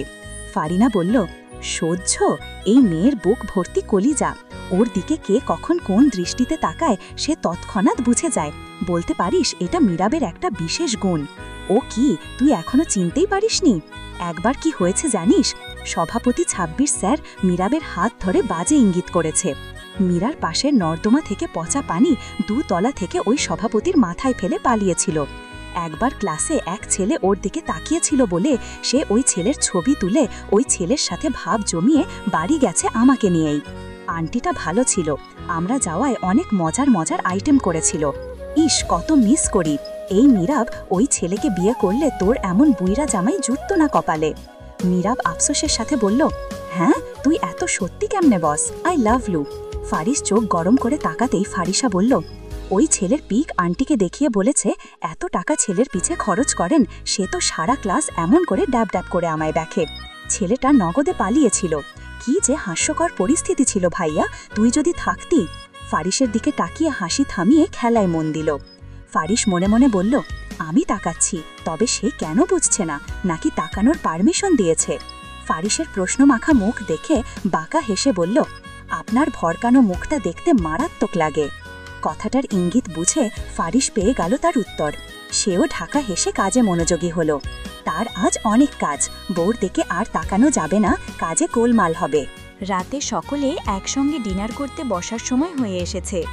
মীরাব শাশুড়ি মায়ের সাথে সকল খাবার টেবিলে পরিবেশন করছে। সকলকে ডেকে এনে টেবিলে উপস্থিত করানোর কাজ দেওয়া হয়েছে ফারিসাকে। একে একে সকলে টেবিলের চেয়ার টেনে বসে পড়ল। সকলে চলে আসলেও ফারিস আসলো একটু দেরি করেই, কিছু কাজ ছিল তার। কাজগুলো সেরে এসে ডাইনিং রুমে উপস্থিত হলো। তিশা ফারিসকে দেখে বলল, ফারিস ভাইয়া, আমার পাশের চেয়ারটা খালি, তুমি এদিকে আসো। ফারিসা কথা কেটে বলল, ভাইয়া, ওই চেয়ারে আমি যাচ্ছি, তুই এটাই বস। ফারিস বলল, এত কষ্ট করে উঠতে হবে না, আমিই যাচ্ছি বলে ফারিস তিশার পিছে বসে পড়ল। তা দেখে মীরাবের ভেতর ক্রোধে ফেটে গেল। সে তৎক্ষণাৎ সিদ্ধান্ত নিল সে আজ অনশন করবে। সকলে যখন মীরাবকে খাওয়ার জন্য বসতে বলল, তখন সে শাশুড়ি মায়ের সাথে খাবে বলল। সকলে খাওয়া শেষ করে উঠে চলে যেতেই মীরাব প্লেটগুলা কিচেনের সিঙ্কে রাখল। শাশুড়ি খাওয়ার জন্য ডাকলে সে টুকুর টুকুর পায়ে শাশুড়ির সামনে গিয়ে এক গ্লাস পানি ঢক ঢক করে গিলে বলল, আম্মু, আমার পেট যেন আজ কেমন করছে, ফুলে গেছে একদম। বলি কি, গ্যাস্ট্রিকের কোনো ট্যাবলেট আছে? আজ খেতে পারবো না, বমি বমি লাগছে। শাশুড়ি বলল, তোমার শ্বশুরের ওষুধের বক্সে দেখো আছে। মীরাব শাশুড়িকে বাটি করে খাবার দাবার দিয়ে খাবারগুলো ফ্রিজে রেখে দিয়ে বলল, আম্মু, গল্প শোনাবে আমার, রাত্রে ঘুমাইতে হয় না কিছুদিন ধরে, আজ তোমার সাথে ঘুমাতে চাই। শাশুড়ি মুচকি হেসে বলল, চল রুমে যাই। মীরাব শাশুড়ির পিছু পিছু যাচ্ছে। শাশুড়ির গিয়ে থামল আরেক গেস্ট রুমে, গিয়ে বলল, তোর শ্বশুর এখন ঘুমিয়ে গিয়েছে, তাই তোকে এই রুমে নিয়ে আসলাম, সমস্যা হবে তোর? মীরাব মাথা দুবার ডান বাম করে বুঝালো, না, তার কোনো সমস্যা হবে না। খাটে গিয়ে শাশুড়ির কোলে মাথা দিয়ে জড়িয়ে ধরল শাশুড়িকে। মীরাব বলল, মায়ের কোলে কতদিন শুই না, তাই আজ অনেক মন টেনেছে তোমার কোলে শুতে, কিছু যেন আবার মনে করো না। ফারিসের মা হালকা হেসে মীরাবের মাথায় হাত বুলাতে বুলাতে বলল, কি মনে করব, তুইও আমার আরেক মেয়ে, প্রতিদিনই তুই ফাইলে আমার কোলে মাথা রেখে ঘুমাতে পারিস। কথা বলতে বলতে মীরাব ঘুমিয়ে গেল। ফারিস কিচেনে গিয়ে খাবার গরম করে প্লেট সাজিয়ে তার রুমে নিয়ে গেল। তার বউ যে রাগ করে খায়নি সে তার জানা আছে। প্রায় 1 ঘন্টা হয়ে গেল তার বউ রুমে আসছে না, সে তো কাজ করেই রুমে চলে আসে। কিছুক্ষণ পায়চারি করে মায়ার রুমে গিয়ে চোখ বুলালো। তার বাবা বেঘরে ঘুমোচ্ছে, কিন্তু তার মা কোথায়? সে পা চালিয়ে ড্রয়িং রুম, ডাইনিং রুম, ছাদ দেখে নিল। শেষ আস্থা ফারিস আর রুম, সেখানেও সে তার মা আর বউকে পেল না। হঠাৎ গেস্ট রুমের লাইট দেখে ব্রু কুচকে রুমটি দেখতে গেল। রুমের সামনে গিয়ে দরজাটা হালকা ফাঁক করে দেখার চেষ্টা করল। ভেতরের ঘটে যাওয়া দৃশ্য দেখে তো তার চোখ ছানা বড়া। বউ তার মাকে জড়িয়ে ধরে ঘুমাচ্ছে, এমন দামড়া মেয়ে স্বামী রেখে শাশুড়ির সাথে ঘুমাচ্ছে, ভাবা যায়? এত রাগ! সে দরজা খুলে ভেতরে প্রবেশ করল। মা আর বউকে জড়িয়ে ধরে ঘুমানো দেখে মনটা ফুরফুরে হয়ে উঠল। সে মাকে হালকা করে ধাক্কা দিল কয়েকবার। ফারিসের মায়ের ঘুম হালকা হয়ে এলো। ফারিসকে দেখে ভূত দেখার মতো চমকে উঠল। বিরক্ত হয়ে বলল, সারাদিন খাটাখাটুনি করে ঘুমিয়েছি মাত্র, আমার ঘুমটা তোর সহ্য হলো না? ফারিস মহা বিরক্ত হয়ে বলল, ঘুমিয়েছ, বেশ করেছ, কিন্তু আমার বউকে নিয়ে কেন? আমি অপেক্ষা করতে করতে হারিয়ে গেছি। ফারিসের মা মুচকি হয়ে খাট থেকে নেমে নিজের রুমে চলে গেল। ফারিস যাওয়া দেখে খানিকটা অবাক হলো। ওদিকে খেয়াল না করে সে মীরাবকে কোলে তুলল, নিজের রুমে নিয়ে যেতে লাগল। তিশাকে নিজের রুম থেকে আসতে দেখে কপাল কুঁচকে গেল ফারিসের। তিশাকে দেখে বলল, আমার রুমে যাওয়ার পারমিশন যে সকলের নেই, don't you know that? Tisha আঙুলে আঙুল ঘষে কি উত্তর দিবে বুঝতে পারছে না। হঠাৎ কোলে মীরাবকে দেখে খেই হারিয়ে বলল, ও কি করছে তোমার কোলে ফারিস ভাইয়া? ওকে নামাস, আমার সহ্য হচ্ছে না, সব জ্বালিয়ে দিতে ইচ্ছে করছে, দয়া করে নামাও। ফারিস মীরাবকে হালকা ঝাঁকিয়ে মীরাবকে আরও কাছে নিয়ে বলল, কেন হচ্ছে না সহ্য? আর তুই সহ্য না করার কে? এই লাইনগুলা তো আমার বউয়ের বলা উচিত ছিল। তুই এসব লাইন আমাকে জানিয়ে বলতি, আমি রেকর্ড করে রাখতাম, বউকে শুনিয়ে রোম্যান্টিক বানিয়ে দিতাম। শুন না তিশা, আমার বউ খুব আনরোম্যান্টিক, ওকে কিছু শিখিয়ে দিস তো। স্বামীর প্রতি আমার বউটা বড্ড বেখেয়ালি। তিশা রেগে বোম্ব হয়েও নিজেকে সামলে বলল, ফারিস ভাইয়া, ও তো আনরোম্যান্টিক, তবে ওকে কেন বাদ দিচ্ছ না? রোম্যান্টিক কাকে বলে, কত প্রকার ও কি সব কিছু আমি তোমার ওপর প্র্যাকটিক্যালি অ্যাপ্লাই করতে চাই। তুমি আশাহত হবে না আমার বিশ্বাস। তুমি এই মেয়েকে ছেড়ে দাও না ফারিস ভাইয়া, ওকে আমার সহ্য হচ্ছে না। ফারিস বিরক্ত হয়ে বলল, সরি, আমি বেহায়া মেয়েদের সাথে রোম্যান্স করতে ইচ্ছুক নই। আমার একটা ওয়াও টাইপের বউ আছে। নাও গুড নাইট। ফারিস মীরাবকে কোলে নিয়ে নিজের রুমে গেল। এতক্ষণ যা যা হয়েছে মীরাব সবটাই শুনেছে। সে নিজের অভিজ্ঞতা দেখে নিজেই চমকে গেল। এত নিখুঁত অভিনয় সে কি করে পারল? মীরাবকে খাটে শুইয়ে দিয়ে ফারিস ফ্রেশ হতে গেল। মীরাব ফট করে তাকিয়ে বারবার নিঃশ্বাস নিল। কি অভিনয়টাই না করল সে, সত্যি উদ্ঘাটন করতে। সে এখন আর ফারিসের প্রতি রাগ নেই। তিশার সঙ্গে ফারিসের কথোপকথন শুনে সে ফারিসকে বুঝে নিয়েছে। দরজা খোলার শব্দ পেয়ে এসে ঠিক আগের মতো ঘুমের ভান করল। ফারিস তোয়ালে মেলে দিয়ে মীরাবের পাশে বসল। ফারিস আনমনে বলে ফেলল, এত কথা বললাম তিশার সাথে, তোমার ঘুম একটুও ভাঙল না। কি ঘুমকাতুরে বউ পেলাম বলো তো? আমি তো ভেবেছি তুমি ভান করছো, পরে ভাবলাম তোমার ঘুম তো আসলেই খুব গভীর। আম্মু বলেছিল আমায় আগেই, আর বিয়ের পরে তো প্রমাণ পেয়েইছি। ফারিস কপালে হালকা চাপড় মেরে বলল, কি বলছি আমি, ধ্যাত, খাবার ঠান্ডা হয়ে গেছে, আবার গরম করতে হবে। বন্ধুবান্ধব আগেই বলেছিল, সুন্দরী বউ বিয়ে করো না, কপালে অলক্ষ্মী আছে, অলক্ষ্মী লাগবে তখন তো বুঝি না। খাবার নিয়ে এসে ছুটল গরম করার উদ্দেশ্যে। মীরাব উঠে বসল, কোমর তার একভাবে শুয়ে ব্যথা হয়ে আছে। সে মুচকি হেসে বলল, ইস ব্যাডা, আমি কি বলেছি আমার ক্ষুধা লেগেছে? এত বেহুদা ভাবতে বলেছে কে আমায় নিয়ে? নিজেই ভাববে, নিজেই আফসোস করবে। মনে হয় আমি তাকে দিয়ে পুরো সংসারের কাজ করাই। সে শব্দ পেয়ে পুনরায় ঘুমের ভান ধরল। ফারিস মীরাবকে হালকা ধাক্কা মেরে ঝাঁকিয়ে ঝাঁকিয়ে ডাকতে লাগল, মীরাব, ও মীরাব, ওঠো, খাবে না? আমি শুনেছি 1 বছরের জন্য খাবার পাওয়া যাবে না, তুমি তো আরও না খাওয়া ভাবো। এই ওঠো তাড়াতাড়ি, আমার ঘুম পাচ্ছে তো। মীরাব, এই মীরাব। মীরাবের খবরও নেই তাকে যে কেউ এত করে ডাকছে। উপায় না পেয়ে হাতের তালুতে পানি নিয়ে মীরাবের মুখে ছিটিয়ে দিল। মীরাব ধরফরিয়ে উঠে বলল, কে কে, কি হয়েছে? ফারিস একগাল হেসে বলল, উঠুন ম্যাডাম, খেতে হবে যে। মীরাব বিরক্ত হয়ে বলল, কি খাবো এত রাতে, আজব, মাথা কি পুরোটাই গেছে? আমি খেয়ে দিয়েই ঘুমিয়েছি, জ্বালাবেন না একদম, বলে দিলাম। আজও ফারিস কথা না বলেই প্লেট হাতে তুলল। ভাত মাখিয়ে এক লোকমা মীরাবের মুখে তুলে বলল, হাঁ করো। আমি ভেবেছি মানুষ মধ্যরাতে রোমান্স করে, আমি বরং বউকে খাইয়ে স্বাস্থ্যসম্মত বউ বানাবো।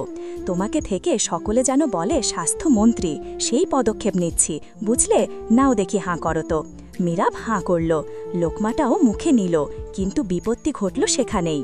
মীরাব ফারিসের হাতে ইচ্ছে মতো কামড়ে দিয়েছে। ফারিস বিরক্ত হয়ে বলল, কামড়াকামড়ি করে বাচ্চারা, তুমি কি বাচ্চা? আজ বাদেকাল মা হবে, তারা যদি জানে তাদের বাবাকে তুমি এমন করে অত্যাচার করো, তারা কি শিখবে তোমার থেকে? মীরাব দরজা হালকা খোলা দেখে গভীর দৃষ্টি ফেলল দরজার দিকে। কিছু একটা দেখে মীরাব আকস্মিকভাবে ফারিসের গালে একটা চুমু দিয়ে বসল। চুমু দিয়ে বলল, রোম্যান্টিক হওয়ার চেষ্টা করছি, বাধা দিবেন না যেন, আপনাকে দিয়েই শুরু করলাম। ফারিস চমকে বলল, আমাকে দিয়ে শুরু মানেটা কি? আরও কাউকে দেওয়ার পায়তারা করছো তুমি?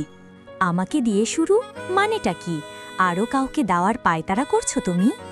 মীরাব চোখ মেরে বলল, পায়তারা করলেও ব্যাপারটা খারাপ না, কাল কলেজ গিয়ে ছেলেদের ওপর অ্যাপ্লাই করব।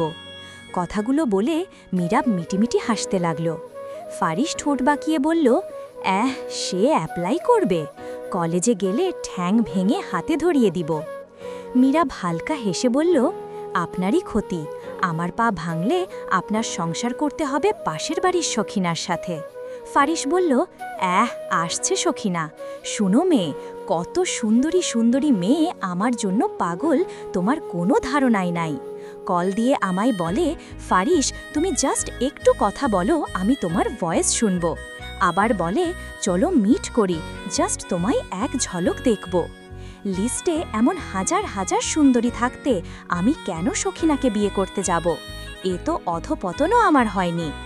মীরাবকে কটম্বর দৃষ্টিতে তাকিয়ে থাকতে দেখে বলে, তোমার ঠ্যাং না থাকলে তোমায় আমি কোলে নিয়ে ঘুরব, লাইক 2-3 বছরের বাচ্চাদের যেভাবে কোলে নিয়ে ঘোরে।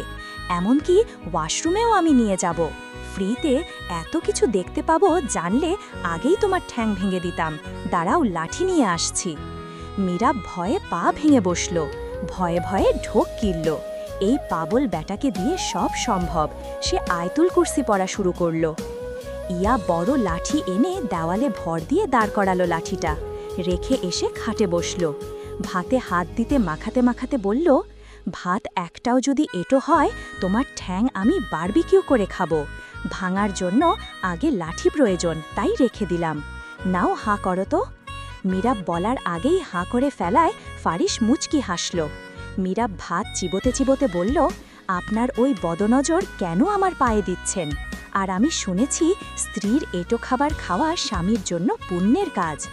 ফারিস এক ভ্রু কুচকে বলল, আর স্বামীর এটো স্ত্রীর খাওয়া কি? মীরাব ঢোক গিলে বলল, সুন্নাত। ফারিস বলল, তো শুধু স্ত্রীরটা বললে কেন? মীরাব বলল, কারণ আপাতত স্বামী খাচ্ছে না।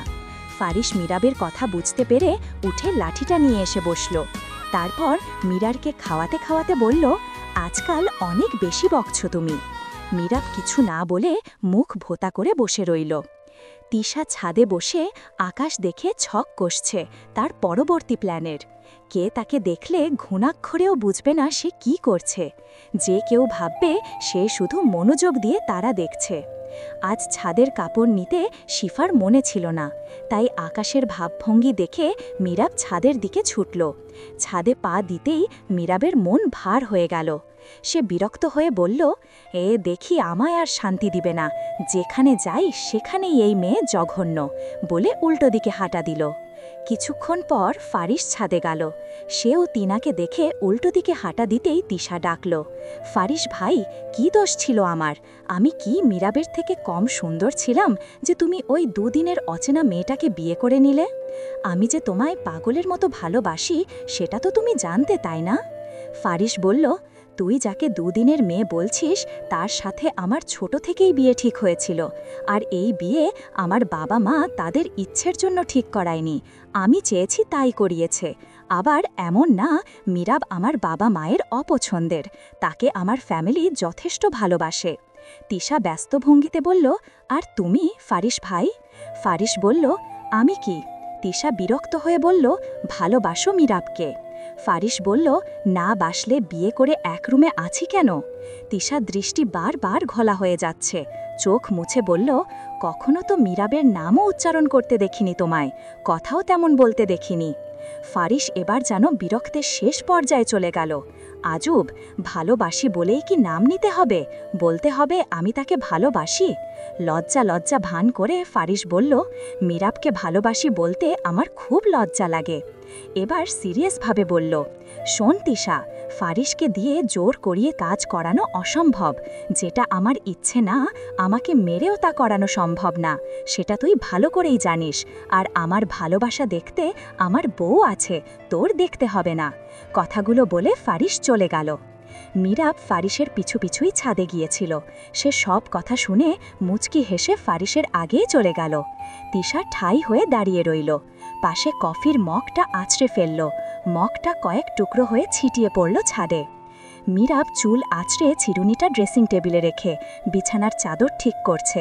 ফারিল রুমে ঢুকল, শব্দ পেয়ে পিছে ঘুরল। মীরাব কথা বলছে না দেখে সে মীরাবের কাছে গিয়ে হাত ধরে বলল, সব সময় ভুল না বুঝে একটু ঠিক বুঝলে কি ক্ষতি হয় তোমার? মীরাব ফারিসের দিকে না তাকিয়ে বলল, কি ভুল বুঝেছি? ফারিল বলল, যখন তিশার আমার সঙ্গে কথা বলতে ছিল তখন তুমি সেখানেই ছিলে, আমি তোমায় দেখেছি। তা শুনে নিশ্চয়ই তুমি উল্টো পাল্টা ভাবছ আমায়। মীরাব ড্রেসিং টেবিলের জিনিসপত্র ঠিক করতে করতে বলল, আপনি কার সাথে কথা বলবেন নাকি বলবেন না আমি বলার কে? আর বোনের সাথে কথা বলাই যায়, এসব নিয়ে কিছু বলতে চাচ্ছি না আমি। ফারিস দরজা আটকে দিল, মাথার চুল টেনে নিজের রাগ কন্ট্রোল করে যাচ্ছে। মীরাব মুচকি হেসে আজ প্রথমবারের মতো ফারিসের গালে হাত রাখল। চোখে চোখ রেখে বলল, আমি প্রথম থেকে শেষ অবধি আপনারা কি কি বলেছেন সবই শুনেছি, আমায় বলতে হবে না। ফারিস কিছু না বলেই মীরাবকে খাটে শুইয়ে দিয়ে তার ওপরে উঠে বসল। বসে বলল, আমি চিন্তায় মরে যাচ্ছিলাম আর তুমি আমার সাথে মজা নিচ্ছিলে। ওয়েট, তুমি সব শুনেছ? ওই যে ভালোবাসার কথাও শুনেছ? মীরাব মুখ ঘুরিয়ে বলল, আমাকে তো বলে নাই, আমি কেন শুনব? ফারিস বলল, আমি কেন বলবো? তুমি তো আর আমাকে চুমু খাওয়ার জন্য পায়টারা করনি, করেছ তোমার কলেজের ছেলেদের জন্য, আমি কেন বলবো? মীরাব ফারিসের দিকে তাকিয়ে বলল, আগে তাদেরকে চুমু দিয়ে এক্সপার্ট হতে হবে, নিজেকে রোম্যান্টিক হতে হবে, তারপর না হয় আপনাকে। কথা বলার আগেই মীরাবের হাত চেপে ধরল ফারিস, দাঁতে দাঁত চেপে বলল, যেখানে আমি আমার ব্যবহৃত জিনিস কারোর সাথে শেয়ার করি না, আর তুমি তো আমার বউ, আমি তোমায় কেন শেয়ার করব? তোমার এই ঠোঁট, গাল, হাত, পা, মাথা, এমনকি সারা শরীরটা সম্পূর্ণ আমার, প্রতিটা অঙ্গ আমার, শুধু আমার। এসব কথা আর একবার বললে খুন করে ফেলব তোমায়। মীরাব হাতের দিকে তাকিয়ে বলল, ব্যথা পাচ্ছি, ছাড়ুন। ফারিস বলল, আর বলবে এসব কথা? মীরাব বলল, হ্যাঁ বলবো, কি করবেন? ফারিস বুঝল তাকে লাগানো হচ্ছে। সে মীরাবের আঙুলে নিজের আঙুল গুজে দিল। আস্তে আস্তে ঝুঁকে গেল মীরাবের ওপর। শরীরের সম্পূর্ণ ভার মীরাবের ওপর। শরীরের সম্পূর্ণ ভার মীরাবের ওপর ছেড়ে ফারিস নিজের ঠোঁট দিয়ে মীরাবের ঠোঁট চেপে ধরল। মীরাব অবাক হয়ে বড় বড় চোখ করে ফারিসকে সরাতে চাচ্ছে। ফারিসের শক্তির সাথে মীরাব পেরে উঠল না, হাল ছেড়ে দিল মীরাব। ফারিসের হাত চলে যায় মীরাবের কোমরের দিকে। মীরাবের সাড়া না পেয়ে কোমর চেপে ধরল। ততক্ষণে মীরাব আবেশে নিজের হাত ফারিসের পিঠের দিকে উঠিয়ে দিল। কোমরে চাপ খেয়ে ফারিসের পিঠ খামচে ধরল। ফারিস মীরাবের ইঙ্গিত বুঝতে পেরে উন্মাদ হয়ে উঠল। একে অপরে ভেসে গেল স্বর্গীয় সুখে, তলিয়ে গেল এক অজানা দুনিয়ায়। সকাল সকাল মীরাবের চুল থেকে পানি পড়তে দেখে ফারিস চমকে। মীরাবের দিকে চেয়ে চেয়ে ভাবতে লাগল। কাল রাতের কথা মনে পড়তেই চোখ বড় হয়ে গেল ফারিসের। সে কি মারাত্মক ভুল করেছে? মীরাব ভুল না বুঝলেই হয়। সে গলা পরিষ্কার করে মীরাবের পিছে দাঁড়ালো। মীরাব তা দেখে কোনো রিয়াকশন দিল না। ফারিস ভয়ে ভয়ে মীরাবকে ডাকল, বউ, কি করো? মীরাব উত্তর দিল, এই তো রান্না করছি। কেন, কি হয়েছে? ফারিস আবার বলল, তুমি দেখে রূপচর্চা করছো, এখানে ভাত কই আর চুলাই বা কই? মীরাব বলল, তা যখন দেখতেই পাচ্ছেন কেন বেহুদা জিজ্ঞেস করছেন? খেয়ে দিয়ে কোনো কাজ নেই? ফারিস মীরাবের মুড বুঝে উঠতে পারছে না। কি করে বুঝবে মীরাবের মুড, সেটাও তার বুঝে আসছে না। সে হঠাৎ মীরাবকে শক্ত করে জড়িয়ে ধরে বলল, কালকের জন্য সরি। হ্যাঁ, আমি ইচ্ছে করে কিছু করিনি বউ, রাগ করো না প্লিজ। মীরাব রেগে বলল, আমার জায়গায় তিশা থাকলে তো বলতেন না ভুলে করেছেন। দেখি তো এখানে ওখানে গোপন মজলিস। তিশাকে পছন্দ, আমাকে কেন বিয়ে করেছেন? না করলে তো রিফাত ভাইয়া ছিল, তাকে বিয়ে করা যেত। রিফাত ভাইয়া এক কথায় মীরাব বলতে পাগল। ফারিস রেগে মীরাবকে চেপে ধরে ঠোঁটে ঠোঁট মিশিয়ে দিল। 10 মিনিটের বেশি হয়ে গেল, ফারিসের ছাড়ার নামও নেই। ওদিকে দরজা খটখট করেই যাচ্ছে। অপর পাশের ব্যক্তি বিরতিহীনভাবে দরজা থাপড়েই যাচ্ছে। এক পর্যায়ে দরজা খুলে গেল। ফারিস আর মীরাবকে এমন ঘনিষ্ঠভাবে দেখে অপর পাশের ব্যক্তি ফারিস ভাই বলে হাঁচু ভেঙে নিচে বসে পড়ল। রুমে কারোর অস্তিত্ব বুঝে ফারিস মীরাবকে ছাড়ল। মীরাব ও ফারিস দুজনই হাঁপিয়ে যাচ্ছে। ফারিস নিজেকে সংযত করে তিশাকে বলল, নবদম্পতির ঘরে আসতে যে পারমিশন নিতে হয় তা কি ভুলে গিয়েছিস তিশা? আমাদেরও যে ব্যক্তিগত কাজ থাকা পারে তা বুঝিস না? এতটুকু জ্ঞান তো একটা 10 বছরের বাচ্চারও থাকে। ফারিস রাগে ফুঁসতে ফুঁসতে কথাগুলা বলল। মীরাব তিশাকে ইগনোর করে নিজেকে নিয়ে ব্যস্ত হয়ে গেল। তিশা কাঁপতে কাঁপতে বলল, তোমাদের এই ঘনিষ্ঠতাই কি তোমাদের ব্যক্তিগত কাজ ফারিস ভাই? এই মেয়েকে আমি মেরেই ফেলব। মীরাব এবার রেগে গিয়ে খেই হারিয়ে বলল, আমরা পবিত্র বন্ধনে আছি। এই ঘনিষ্ঠতা পবিত্র, অপবিত্র না। আর না তোমার সাথে ফারিসের আগে প্রণয় ছিল, যা ছিল একতরফা ভালোবাসা। ফারিস আমার ভাগ্যে ছিল, আমার হয়েছে। তা তোমার আজ না হয় তাল মানতেই হবে। এমন পাগলদের মতো পাগলামো না করে মুভ অন করো। তিশা রেগে উঠে আসলো মীরাবকে মারার জন্য। ফারিস তিশাকে ধাক্কা দিয়ে ফেলে দেয়। মীরাবের সামনে ফারিস দেওয়াল হয়ে দাঁড়ায়। পকেট থেকে ফোন বের করে তিশার মা বাবাকে পুরো ঘটনা বলে ফেলে ফারিস। এদিকে তিশা একটা ফুলদানি ছুঁড়ে মারে মীরাবের দিকে। মীরাব নিজেকে বাঁচাতে সামনে হাত রাখায় ফুলদানিটা মীরাবের হাতে লেগে তৎক্ষণাৎ ফলে উঠে। ফারিসাও তার মা এসে এইসব দেখে তিশাকে ফারিসের মা দুটো চড় মেরে ফেলে। ফারিসা মীরাবকে ধরে খাটে বসিয়ে ফোলা জায়গায় ধরে বসে থাকে। ফারিস কথা বলে রুমে এসে এই অবস্থা দেখে তার মাকে বলল, এই আবর্জনা যতক্ষণ এই বাসায় থাকবে ততক্ষণ আমি আর আমার বউ এই বাসায় থাকব না। খালামণি আর খালু বাবা এই মুহূর্তে দেশে নেই, তাই আবর্জনাকে নিতে পারবে না। আমি মীরাবকে নিয়ে চলে যাই, আর আমার মনে হয় না এ এখান থেকে যাবে, বেহায়া মেয়ে তো। ফারিস মীরাবকে নিয়ে শ্বশুরবাড়ির উদ্দেশ্যে রওনা দিল। কিছুক্ষণের মাঝে শ্বশুরবাড়ি চলে গেল। মীরাবের মা ফারিস ও মীরাবকে দেখে খুশিতে আত্মহারা। জোরে জোরে মীরাবের বাবাকে ডেকে বলতে লাগলো, হ্যাঁ গো, তাড়াতাড়ি এসো, দেখো কে এসেছে। কিছুক্ষণ ড্রয়িং রুমে কথাবার্তা বলে মীরাবের রুমে গেল ফারিস। মীরাবের জিনিসপত্র হাতিয়ে হাতিয়ে দেখতে লাগলো ফারিস। মীরাব শাওয়ার নিতে গেছে। হঠাৎ জানালা দিয়ে দেখল এক ছেলে কিছুক্ষণ ধরেই ওকি মারছে। ফারিস ব্রু কুচকে বুকের সাথে দুহাত পেঁচিয়ে দাঁড়ালো। মুখে গম্ভীর ভাব বজায় রেখে বলল, কে তুমি? ছেলেটা দৌড়ে পালালো। মীরাবের শাওয়ার নেওয়া শেষ, চুল মুছতে মুছতে বেরিয়ে এলো। ফারিসকে জানালার দিকে তাকিয়ে থাকতে চোখ ছোট হয়ে গেল তার। সে এগিয়ে এসে ফারিসের পিছে দাঁড়ালো। ফারিস যেদিকে তাকিয়ে আছে সেদিকে তাকিয়ে বলল, কি দেখছেন এমন করে? মীরাব বুঝতে পেরে বলল, মিশাল বোধহয়। ফারিস রেগে গিয়ে বলল, আসার পর থেকেই দেখছি ছেলে আমাদের রুম কিছুক্ষণ বাদেই ওকি মারছে, কাহিনী কি? মীরাব মাথার তোয়ালে খুলে চুলগুলা ছুঁড়ে ফেলল ফারিসের মুখে। সেদিকে মীরাব লক্ষ্য না করে চুল মুছতে ব্যস্ত হয়ে পড়ল। ফারিসকে জানালা দিয়ে দেখতে না পেয়ে মিশাল সাহস সঞ্চয় করে এসে বলল, মীরাব, এতদিন কোথায় ছিলে? শুনলাম তোমার নাকি বিয়ে হয়ে গেছে। আমার কথাটা একটুও ভাবলে না তুমি? নারী, তুমি এতটা পাষাণ। মিশালের চোখ লাল হয়ে গেছে। কথাগুলো মিশাল থেমে থেমে বলল। ফারিস এগিয়ে কিছু বলবে এগিয়ে আসতে চাইলেই মীরাবের হাতে রাখা তোয়ালেটা ফারিসের মুখে ছুঁড়ে মারল। ফারিস থেমে গেল। মীরাব বলল, আমি কি কথা দিয়েছিলাম আপনাকে বিয়ে করব? আপনাকে বিয়ে করার হলে তো বলতামই, তাই না?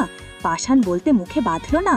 মিশাল এবার রেগে জানালার রডগুলা হিংস্রভাবে ধরে বলল, একটা ছেলে এত বছর তোমায় ফলো করছে, তবুও তোমার মনে কি একটুও জায়গা হয়নি আমার জন্য? আমার কি এমন নেই যে তোমার আমাকে পছন্দ হলো না? ফারিস রেগে এসে বলল, আত্মসম্মান বোধ যেটা তোমার নেই। মিশাল রেগে বলল, ভালোবাসার ক্ষেত্রে কোনো আত্মসম্মান বোধ থাকে না। ফারিস বলল, থাকে না কে বলেছে? মেয়ে যদি তোমায় ভালোবাসে, তখন যদি ঝগড়া হয় বা বিয়ে হয়, এইভাবে তোমার জিজ্ঞাসা করার অধিকার আছে। যে জায়গায় মীরার তোমার দিকে ফিরেও তাকায় না, সেই ক্ষেত্রে তোমার উচিত মীরারকে ভুলে ক্যারিয়ারে মনোযোগী হওয়া। তা না করে কেঁদে কেটে ভাসিয়ে দিচ্ছ, এটা ঠিক না, বলে জানালাটা আটকে দিল ফারিস।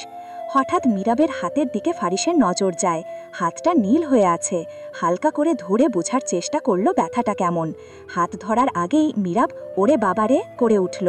ফারিস যা বুঝার বুঝে ফেলল। আশেপাশে মুভ ক্রিমটা খুঁজতে লাগলো। না পেয়ে শাশুড়ির রুমে গিয়ে শাশুড়ির কাছে চাইল। শাশুড়ির ক্রিমটা দিতে দিতে বলল, কি হয়েছে? কে ব্যথা পেয়েছে? ফারিস বলল, ও কিছু না, একটু লেগেছে আর কি মীরাবের। ও তো সিরিয়াস না আন্টি, আমি যাই। কথাটা কাটিয়ে চলে গেল ফারিস। মীরাবের মা নিজের কাজে ব্যস্ত হয়ে গেল। ফারিস ক্রিমটা এনে ছিপিটা খুলে মীরাবের হাতে ক্রিমটা মাখিয়ে দিল। মীরাব ব্যথা সহ্য করতে না পেরে ফারিসের হাত খামচে ধরল। নখ বসিয়ে হাত থেকে রক্ত বের করে ফেলল। সেদিকে তাদের কোনো নজর নেই। একজন ব্যথা সহ্য করতে ব্যস্ত তো আরেকজন ক্রিম লাগিয়ে ম্যাসাজ করতে ব্যস্ত। ম্যাসাজ করার পর হাতের দিকে তাকিয়ে আউচ করে জোরে একটা শব্দ করল ফারিস। মীরা ফারিসের আকস্মিক চিৎকার শুনে বলল, কক, কি হয়েছে? এমন করে ষাঁড়ের মতো চেঁচাচ্ছেন কেন? ফারিস বিরক্ত হয়ে বলল, তুমি বিড়ালের মতো খামচে হাতটা ফালাফালা করে ফেলতে পারো, আর আমি ষাঁড়ের মতো চেঁচাতে পারবো না? মীরাব হাতের দিকে চেয়ে আহত সুরে বলল, আমি ইচ্ছে করে দেইনি, অনেক লেগেছে দেখি। হাতটা নিজের কাছে নিয়ে ফু দিতে লাগলো। ফার্স্ট এইড বক্স থেকে তুলা আর কাটা ঘায়ের জন্য বরাদ্দ করে রাখা ক্রিমটা বের করে কাটা ঘাটা পরিষ্কার করে দিল। আবার কিছুক্ষণ হাতটা দুই হাত দিয়ে ধরে ফু দিয়ে বলল, আমি সত্যিই ইচ্ছে করে দেইনি। ফারিস মীরাবকে জড়িয়ে ধরে বলল, সমস্যা নেই, আমরাই তো। তুমি এখন আমায় জখম করলে আমি না হয় রাতে করব। ব্যথাটা তোলা রইল, শোধ কিন্তু আমি করবই, মনে যেন থাকে।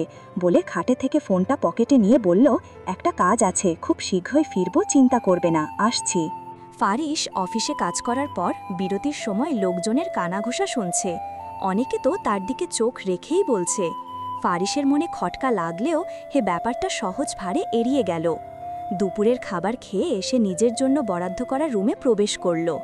প্রবেশ করার সাথে সাথে দেখতে পেল একটি মেয়ে তার টেবিল সকল কাগজপত্র নেড়েচেড়ে দেখছে। ফারিস দ্রুত বেগে মেয়েটির হাত থেকে কাগজ নিয়ে মেয়েটির বরাবর দাঁড়িয়ে বলল, আমার প্ল্যান, আমার কাজ, আমার আর্ট যে চুরি হয়েছে, এসব পাচার তুমি করছো? মেয়েটি দ্রুত মাথা ডানবাম করে বলল, না, আমাকে আপনার রুমে ম্যানেজার পাঠিয়েছে। এসে ফ্যান অন করার পর কাগজগুলা উড়ে যাচ্ছিল, তাই আমি ঠিক করছিলাম। ব্যাপারটা খারাপভাবে নিবেন না প্লিজ, আমি আজ নতুন, কাজের সম্পর্কে কোনো আগ্রহ নেই আমার, তাই ম্যানেজার বলল আপনার কথা। ফারিস কিছু ভেবে বলল, ওকে ফাইন, আজকের মতো তোমার ডেস্কে যাও, কাল থেকে আমি তোমার ডেস্কে গিয়ে সকল কাজ বুঝিয়ে দিব। আপাতত এই ফাইলগুলার ভুল সংশোধন করো। মেয়েটি ফারিসের হাত থেকে ফাইলগুলা নেওয়ার সময় ফারিসের হাত ধরে ফেলল। ফারিস হকচকিয়ে তাকানোর ফলে মেয়েটি মুচকি হেসে বলল, সরি, আমি বুঝতে পারিনি। ফারিস, ইটস ওকে, এখন যেতে পারো, বলে নিজের চেয়ারে বসে পড়ল। মেয়েটা ফারিসের দিকে মুচকি হেসে চলে যাওয়ার সময় দরজার সাথে ধাক্কা খেয়ে দাঁড়িয়ে গেল। শব্দ শুনে ফারিস তাকালো। মেয়েটা সরি বলে জায়গা ত্যাগ করল।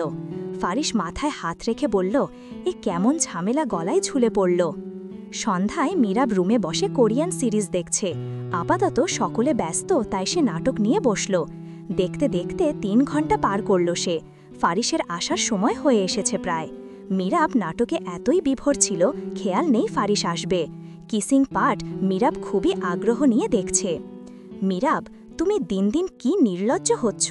আমি যে কখন থেকে রুমে এসেছি সেদিকে তোমার কোনো খেয়াল নেই। তুমি ওই কিসিং পার্ট নিয়ে আছো। মনে মনে কি আমাদের কিসিং পার্ট নিয়ে ভাবছিলে তুমি? ফারিস কথাগুলো বলতে বলতে রুমে প্রবেশ করল। মীরাব চোখ বড় বড় করে ফারিসকে দেখে নিল। বিদ্যুতের বেগে এসে রিমোট দিয়ে টিভিটা অফ করে মুখ ঢেকে বসে রইল। গাল নাক তার লাল হয়ে আছে। ফারিস তা দেখে পাশাপাশি বসল। মীরাবের হাত সরিয়ে লাল নাকটা দেখল মনোযোগ সহকারে। কিছুক্ষণ দেখার পর হঠাৎ মীরাব বুঝে ওঠার আগে কামড় দিয়ে বসল। নাকটা আরও লাল হয়ে হালকা কেটে গেল। ব্যথায় মীরাবের চোখ ভিজে উঠল। ফারিস হেসে বলল, এত সুন্দর আমার বউ, তাই তাকে টিকা দিয়ে দিলাম, যাতে কারো নজর না লাগে। শার্ট খুলে পাশে মেলে দিল ফারিস। সে গোসলের জন্য প্রস্তুতি নিচ্ছে। শার্টবিহীন খালি গায়ে সে এদিক ওদিক হেঁটে নিজের প্রয়োজনীয় জিনিসগুলো ওয়াশরুমে নিয়ে রাখছে।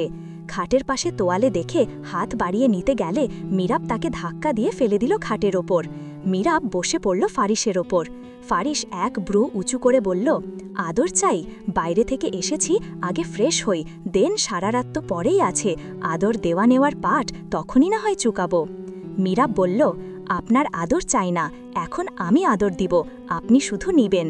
মীরাবের উল্টো সুরে কথা বলা দেখে ফারিস কিছু একটা ভেবে বলল, এ তো আমার সৌভাগ্য, তাড়াতাড়ি আদর করো, ফার্স্ট টাইম বউ আদর করবে, ভাবতেই ভালো লাগছে। মীরাবের ঠোঁটটা ফারিসের ঠোঁটে ডুবিয়ে দিল। কিছুক্ষণ ফারিস ভাবছে তার বউ কেন এত রোমান্টিক হচ্ছে। কোরিয়ান সিরিজ দেখেই কি তার বউ এত রোমান্টিক হচ্ছে? ফারিস তৎক্ষণাৎ সিদ্ধান্ত নেয় সে যত রোমান্টিক সিরিজ আছে সব তার বউকে দেখাবে। তার রসকসহীন বউ, তাও যদি একটু রোমান্টিক হয়। হঠাৎ ঠোঁটে তীব্র আঘাতে তার ভাবনায় ব্যাঘাত ঘটল। মীরাব ঠোঁটে ছেড়ে ঠোঁটে চুমু দিয়ে উঠে বসল। ঠোঁট মুছে বলল, কেমন লাগলো বউয়ের আদর? ফারিস বাঁকা হেসে বলল, উফ উফ, কি যে মজা, সেই স্বাদ, বলে মীরারকে ফেলে মীরাবের গলায় ঠোঁটে ডুবিয়ে দিল।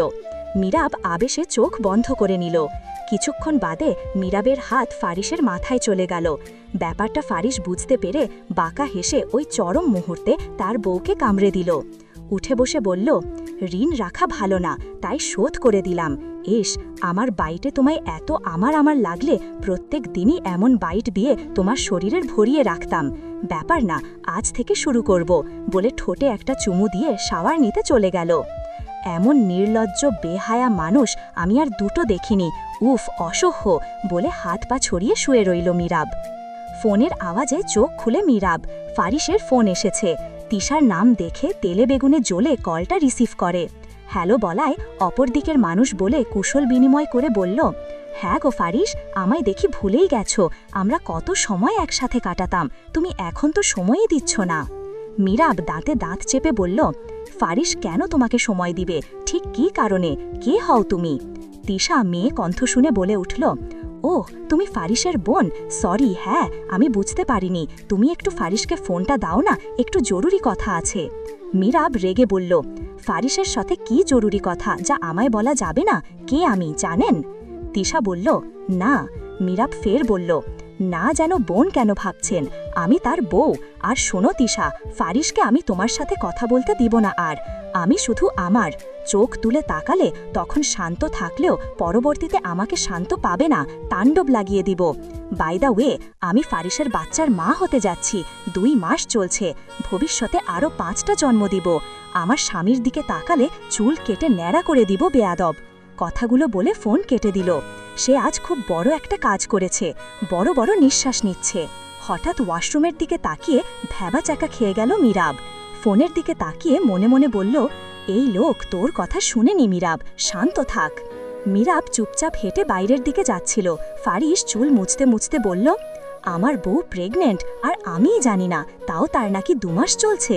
নিজেকে অবালা অবালা লাগছে। মীরাব চোখ বন্ধ করে বলল, লোকটা আমার সকল কথা শুনে ফেলল, ইয়া মাবুদ। ফারিস চোখ শক্ত করে বলল, প্রিপারেশন নাও।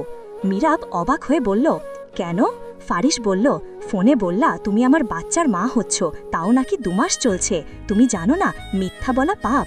তোমার মিথ্যা কথা সত্যি করতে তোমার মা হওয়া অত্যন্ত জরুরি, সো প্রিপারেশন নাও। মীরাব বলল, পারবো না। ফারিস মীরাবের কানের কাছে এসে বলল, আজ আমাদের বাসর রাত, রেডি থেকো। কাউকে কল করতে করতে চলে গেল সে। খাওয়ার সময় ফারিস মীরাব বরাবর বসায়। ফারিস মীরাবের পায়ে বারবার স্লাইড করছে। মীরাব প্লাজো পরায় প্লাজো বারবার উপরে উঠে যাচ্ছে। মীরাব বারবার রাগী চোখে তাকাচ্ছে। বেচারি খেতে পারছে না। ওদিকে ফারিস খাওয়া নিয়ে ব্যস্ত। মীরাব ফারিসকে পা দিয়ে লাথি মারতে গেল। লাথিটা লাগে তার ছোট বোন মীরাব পায়ে। মীরা আহ করায় মীরাব হকচকিয়ে গেল। ফারিস হাসি থামতে না পেরে খাবার গলায় ঠেকে গেল। পানি খেয়ে কোনো মতে ফারিস ঠিক হলো। মীরা এখনও পা ধরে আছে। সকলে আবার খাওয়ায় মন দিল। মীরার উল্টো বুদ্ধি কাজে লাগানো, সেও ফারিসের পায়ে স্লাইড করতে লাগলো। মীরা পারলে সে ফারিসের কোলে পা তুলে দেয়। ফারিস সে পা শক্ত করে ধরে ফেলে। মীরাবের পায়ে বাঁ হাত দিয়ে ফারিস আবারও স্লাইড করে। মীরাব ফারিসের সাথে না পেরে মুখ ফুলিয়ে বসে খেতে লাগলো। মীরাবের বোন মীরার মন তো টেবিলের নিচে, সে তো তাকে লাথি মারার মানুষটা খুঁজছে। সে তার বোন ও বোন জামাইকে দেখে মিটি মিটি হেসে খেতে লাগলো। মীরাব আজ ইনিয়ে বিনিয়ে মায়ের সাথে ঘুমানোর ব্যবস্থা করছে। ফারিস বুঝতে পেরে বলল, মা, আপনার মেয়েকে আপনি সব কিছুতেই সুন্দর শিক্ষা দিলেন, কিন্তু স্বামীর সাথে কি ব্যবহার করতে হয়, তার কেমন যত্ন নিতে হয়, এসব কেন শেখালেন না? মীরাবের মা কটমট দৃষ্টি মীরাবের দিকে ফেলে বলল, কেন বাবা, কি করেছে মীরাব? ফারিস বলল, আজ আমাদের একটু কথা কাটাকাটি গেছে। সে আপনার সাথে ঘুমানোর বাহানা করছে, যাতে আমার সাথে ঘুমাতে না হয়। মীরাবের মা মুখ শক্ত করে বলল, মীরাব, আজ তুমি ফারিসের সাথেই ঘুমাবে। ফারিস রাজ্যে জয় করার মতো খুশি নিয়ে মীরাবের হাত ধরে নিজেদের জন্য বরাদ্দ করা রুমের দিকে যেতে লাগল। রুমে ভেতর গিয়ে অবাক হয়ে বলল, এসব কে করল? ফারিসের দিকে তাকিয়ে মীরাব প্রশ্ন করল। ফারিস মুচকি হেসে বলল, সারপ্রাইজ।